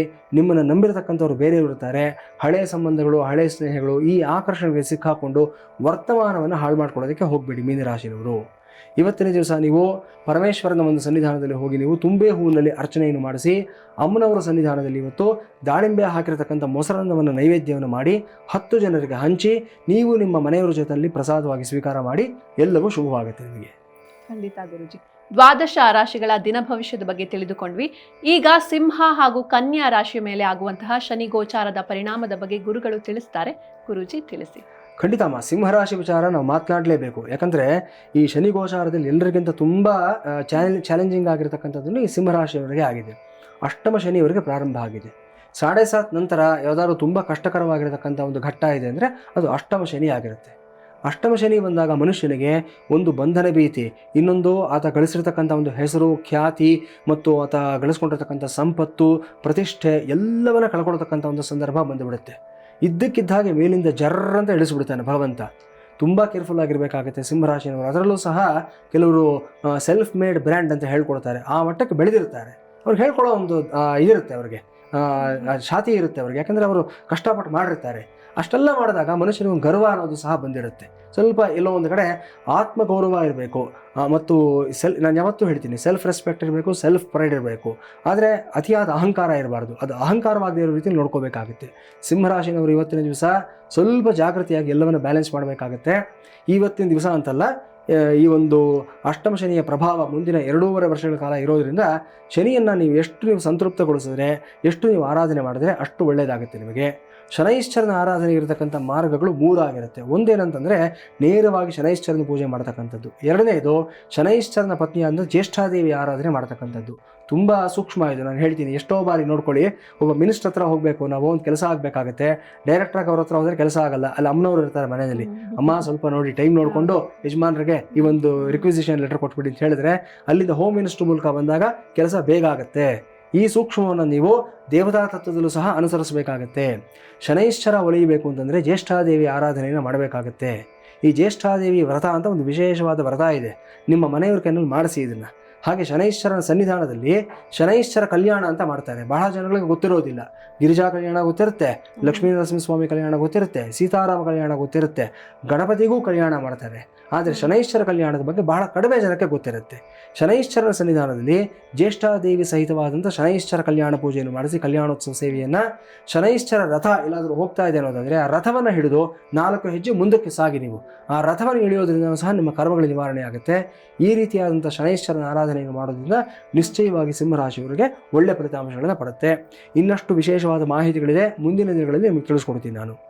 ಕನ್ಯಾ ರಾಶಿ ವಿಚಾರ ತೆಗೆದುಕೊಂಡಿದ್ದಾದಲ್ಲಿ ಸಪ್ತಮದಲ್ಲಿರತಕ್ಕಂಥ ಶನೈಶ್ಚರ, ವಿವಾಹಾಕಾಂಕ್ಷೆಗಳು ಯಾರ್ಯಾರು ಇರ್ತೀರ ಸ್ವಲ್ಪ ನಿಮಗೆ ನಿರಾಸೆ ಆಗ್ತಕ್ಕಂಥ ಒಂದು ಸಮಯ ಆಗಿರುತ್ತೆ. ಯಾಕಂದರೆ ಪ್ರಯತ್ನ ಮಾಡ್ತಾ ಇದ್ದೀರಾ ಆಲ್ರೆಡಿ ನೀವು. ಈಗ ಸಪ್ತಮದಲ್ಲಿ ಶನಿ ಕೂಡ ಬಂದಿರೋದ್ರಿಂದ ಈ ಪ್ರಕ್ರಿಯೆ ಇನ್ನಷ್ಟು ನಿಧಾನ, ಇನ್ನಷ್ಟು ಮಂದಗತಿಯಲ್ಲಿ ಸಾಗತಕ್ಕಂಥ ಸಾಧ್ಯತೆ ಇರುತ್ತೆ. ತಾಳ್ಮೆ ಇರಲಿ, ಪರಮಾತ್ಮ ಖಂಡಿತವಾಗಲೂ ಸಹ ಒಳ್ಳೆ ಸಂಬಂಧವನ್ನೇ, ಒಳ್ಳೆ ಸಂಗಾತಿಯನ್ನೇ ಕೊಡಿಸ್ಕೊಡ್ತಾನೆ ನಿಮಗೆ. ನಿಧಾನ ಆಯ್ತಲ್ಲ ಅಂತ ಹೇಳಿ ನೀವು ಕಸಿವಿಸಿ ಪಟ್ಟು ಆ ಥರದಲ್ಲಿ ಯಾವುದೇ ತಪ್ಪು ನಿರ್ಧಾರ ತೆಗೆದುಕೊಳ್ಳೋದಕ್ಕೆ ಹೋಗಬೇಡಿ ಕನ್ಯಾ ರಾಶಿಯವರು. ವಿಶೇಷವಾಗಿ ವಿವಾಹ ವಯಸ್ಕರು ಯಾರ್ಯಾರು ಇರ್ತೀರ ಇವರೆಲ್ಲರೂ ಸಹ ಮದುವೆ ವಿಳಂಬ ಆಗ್ತಾ ಇದೆ ಅಂದರೆ ನೀವು ಮಾಡ್ಕೋಬೇಕಾಗಿರ್ತಕ್ಕಂಥದ್ದು ಏನಂದರೆ ಸ್ವಯಂವರ ಪಾರ್ವತಿ ದೇವಿಯ ಒಂದು ಆರಾಧನೆ, ಹೋಮ. ಸ್ವಯಂವರ ಪಾರ್ವತಿ ಹೋಮವನ್ನು ನೀವು ಮಾಡಿಸ್ಕೊಳ್ಳಿ. ನಿಮ್ಮ ನಕ್ಷತ್ರಕ್ಕೆ ಮಿತ್ರತಾರೆ ಇರತಕ್ಕಂಥ ದಿವಸಗಳು, ಮಿತ್ರತಾರೆ ಇರತಕ್ಕಂಥ ಗುರುವಾರ ಆಗಲಿ ಶನಿವಾರ ಆಗಲಿ ಇದನ್ನು ಮಾಡಿಸಿ ಶುಭವಾಗುತ್ತೆ. ಅದು ಬಿಟ್ಟರೆ ಕನ್ಯಾ ರಾಶಿಯವರಿಗೆ ನಿಮ್ಮ ಭಾಗ್ಯಸ್ಥಾನದ ಮೇಲೆ ಶನಿಯ ಒಂದು ದೃಷ್ಟಿ ಬೀಳತಕ್ಕಂಥದ್ದು, ನಿಮ್ಮ ಜನ್ಮರಾಶಿಯ ಮೇಲೆ ಶನಿ ದೃಷ್ಟಿ ಬೀಳತಕ್ಕಂಥದ್ದು, 3ನೇ ಮನೆ ಮೇಲೆ ಶನಿ ದೃಷ್ಟಿ ಬೀಳತಕ್ಕಂಥದ್ದು. ದೇಹಾರೋಗ್ಯದಲ್ಲಿ ವ್ಯತ್ಯಾಸ ಆಗುತ್ತೆ. ನಿಮ್ಮ ಎಂದಿನ ಒಂದು ಹುರುಪು, ಉತ್ಸಾಹ, ಆ ಒಂದು ಚಲಾಕಿತನ ಅದೆಲ್ಲವೂ ಸ್ವಲ್ಪ ಕಡಿಮೆ ಆಗ್ತಕ್ಕಂಥ ಸಾಧ್ಯತೆ ಇರುತ್ತೆ. ಸಡನ್ನಾಗಿ ನಿಮಗೆ ವೆಯ್ಟ್ ಲಾಸು ಅಥವಾ ವೆಯ್ಟ್ ಗೇನ್ ಆಗ್ತಕ್ಕಂಥ ಸಾಧ್ಯತೆ ಇರುತ್ತೆ. ಕನ್ಯಾ ರಾಶಿಯವರು ಈ ವಿಚಾರದಲ್ಲಿ ಜಾಗೃತಿಯಿಂದ ಇರಬೇಕಾಗತ್ತೆ. ಸೊ ಯಾವುದೇ ಕಾರಣಕ್ಕೂ ಅಷ್ಟೇ ನಿಮ್ಮ ಫುಡ್ ಹ್ಯಾಬಿಟ್ಸ್ನಲ್ಲಾಗಲಿ ಸ್ಲೀಪಿಂಗ್ ಹ್ಯಾಬಿಟ್ಸ್ನಲ್ಲಾಗಲಿ ವ್ಯತ್ಯಾಸ ಆಗದೆ ಇರೋ ರೀತಿಯಲ್ಲಿ ನೋಡ್ಕೊಳ್ಳಿ. ಶನೈಶ್ಚರನ ಪ್ರಭಾವ ಮುಖ್ಯವಾಗಿ ಈ ವಿಚಾರದಲ್ಲಾಗುತ್ತೆ. ಹಾಗೆ ತೃತೀಯ ಸ್ಥಾನದ ಮೇಲೂ ಸಹ ದೃಷ್ಟಿ ಬಿದ್ದಿರೋದ್ರಿಂದ ನಿಮ್ಮ ಒಡಹುಟ್ಟಿದವರ ಜೊತೆಯಲ್ಲಿರತಕ್ಕಂಥ ಸಂಬಂಧಗಳು ಎಲ್ಲೋ ಒಂದು ಕಡೆ ಸ್ವಲ್ಪ ನ್ಯೂಟ್ರಲ್ ಆಗ್ತಕ್ಕಂಥ ಸಾಧ್ಯತೆ ಇರುತ್ತೆ. ಈ ವಿಚಾರದಲ್ಲೂ ಜಾಗೃತಿಯಿಂದ ಇರಬೇಕಾಗತ್ತೆ. ಸುಂದರಕಾಂಡ ಪಾರಾಯಣವನ್ನು ಮಾಡಿಸಿ ಮನೆದೇವರ ಸನ್ನಿಧಾನಕ್ಕೆ ಹೋಗ್ಬಿಟ್ಟು ನೀವು ಅರ್ಚನೆಯನ್ನು ಮಾಡಿಸ್ಕೊಂಡು ಬನ್ನಿ, ಎಲ್ಲವೂ ಶುಭವಾಗುತ್ತೆ ನಿಮಗೆ. ಖಂಡಿತ ಗುರುಜಿ, ಇನ್ನು ಇಷ್ಟೊತ್ತು ನಮ್ಮ ಜೊತೆ ಇದ್ದು ಬಹಳಷ್ಟು ಅರ್ಥಪೂರ್ಣವಾದ ಮಾಹಿತಿಯನ್ನು ನೀಡಿದ್ದೀರಾ. ಧನ್ಯವಾದಗಳು ಗುರುಜಿ. ಧನ್ಯವಾದ. ಭದ್ರಂ ಕಲ್ಯಾಣಂ ಮಂಗಳಂ ಶಿವಂ ಶುಭಂ ಶೋಭನಂ. ಹರಿ ಓಂ. ಸ್ವಸ್ತಿ. ನೋಡಿದ್ರಲ್ವಾ ವೀಕ್ಷಕರೇ, ಇಂದಿನ ಸಂಚಿಕೆಯಲ್ಲಿ ನಿತ್ಯ ಪಂಚಾಂಗ, ರಾಶಿ ಭವಿಷ್ಯ, ಶನಿಗೋಚಾರದ ಪರಿಣಾಮ, ಇದರ ಜೊತೆಗೆ ಕೃಷ್ಣ ಪಕ್ಷದ ಚತುರ್ದಶಿ ದಿನದ ಬಗ್ಗೆ ಮಾಹಿತಿಯನ್ನ ಕೂಡ ತಿಳಿದುಕೊಂಡ್ವಿ. ಇನ್ನು ನಾಳಿನ ಸಂಚಿಕೆಯಲ್ಲಿಯೂ ಕೂಡ ಶನಿಗೋಚಾರದ ಪರಿಣಾಮ ಮುಂದುವರಿಯುತ್ತೆ. ಇದರ ಜೊತೆಗೆ ಪದ್ಮಕ ಯೋಗ ಹಾಗೂ ಪ್ರತ್ಯಂಗಿರ ಹೋಮದ ಬಗ್ಗೆಯೂ ಕೂಡ ಗುರುಜಿ ತಿಳಿಸಿಕೊಡಲಿದ್ದಾರೆ. ಇವತ್ತಿಗೆ ಈ ಸಂಚಿಕೆಯನ್ನ ಮುಗಿಸೋಣ. ಮತ್ತೆ ಮುಂದಿನ ಸಂಚಿಕೆಯಲ್ಲಿ ಭೇಟಿಯಾಗೋಣ ಅಂತ ಹೇಳ್ತಾ ನೋಡ್ತಾ ಇರಿ ಜಿ ಕನ್ನಡ ನ್ಯೂಸ್, ಸತ್ಯವೇ ಸುದ್ದಿಯ ಜೀವಾಳ.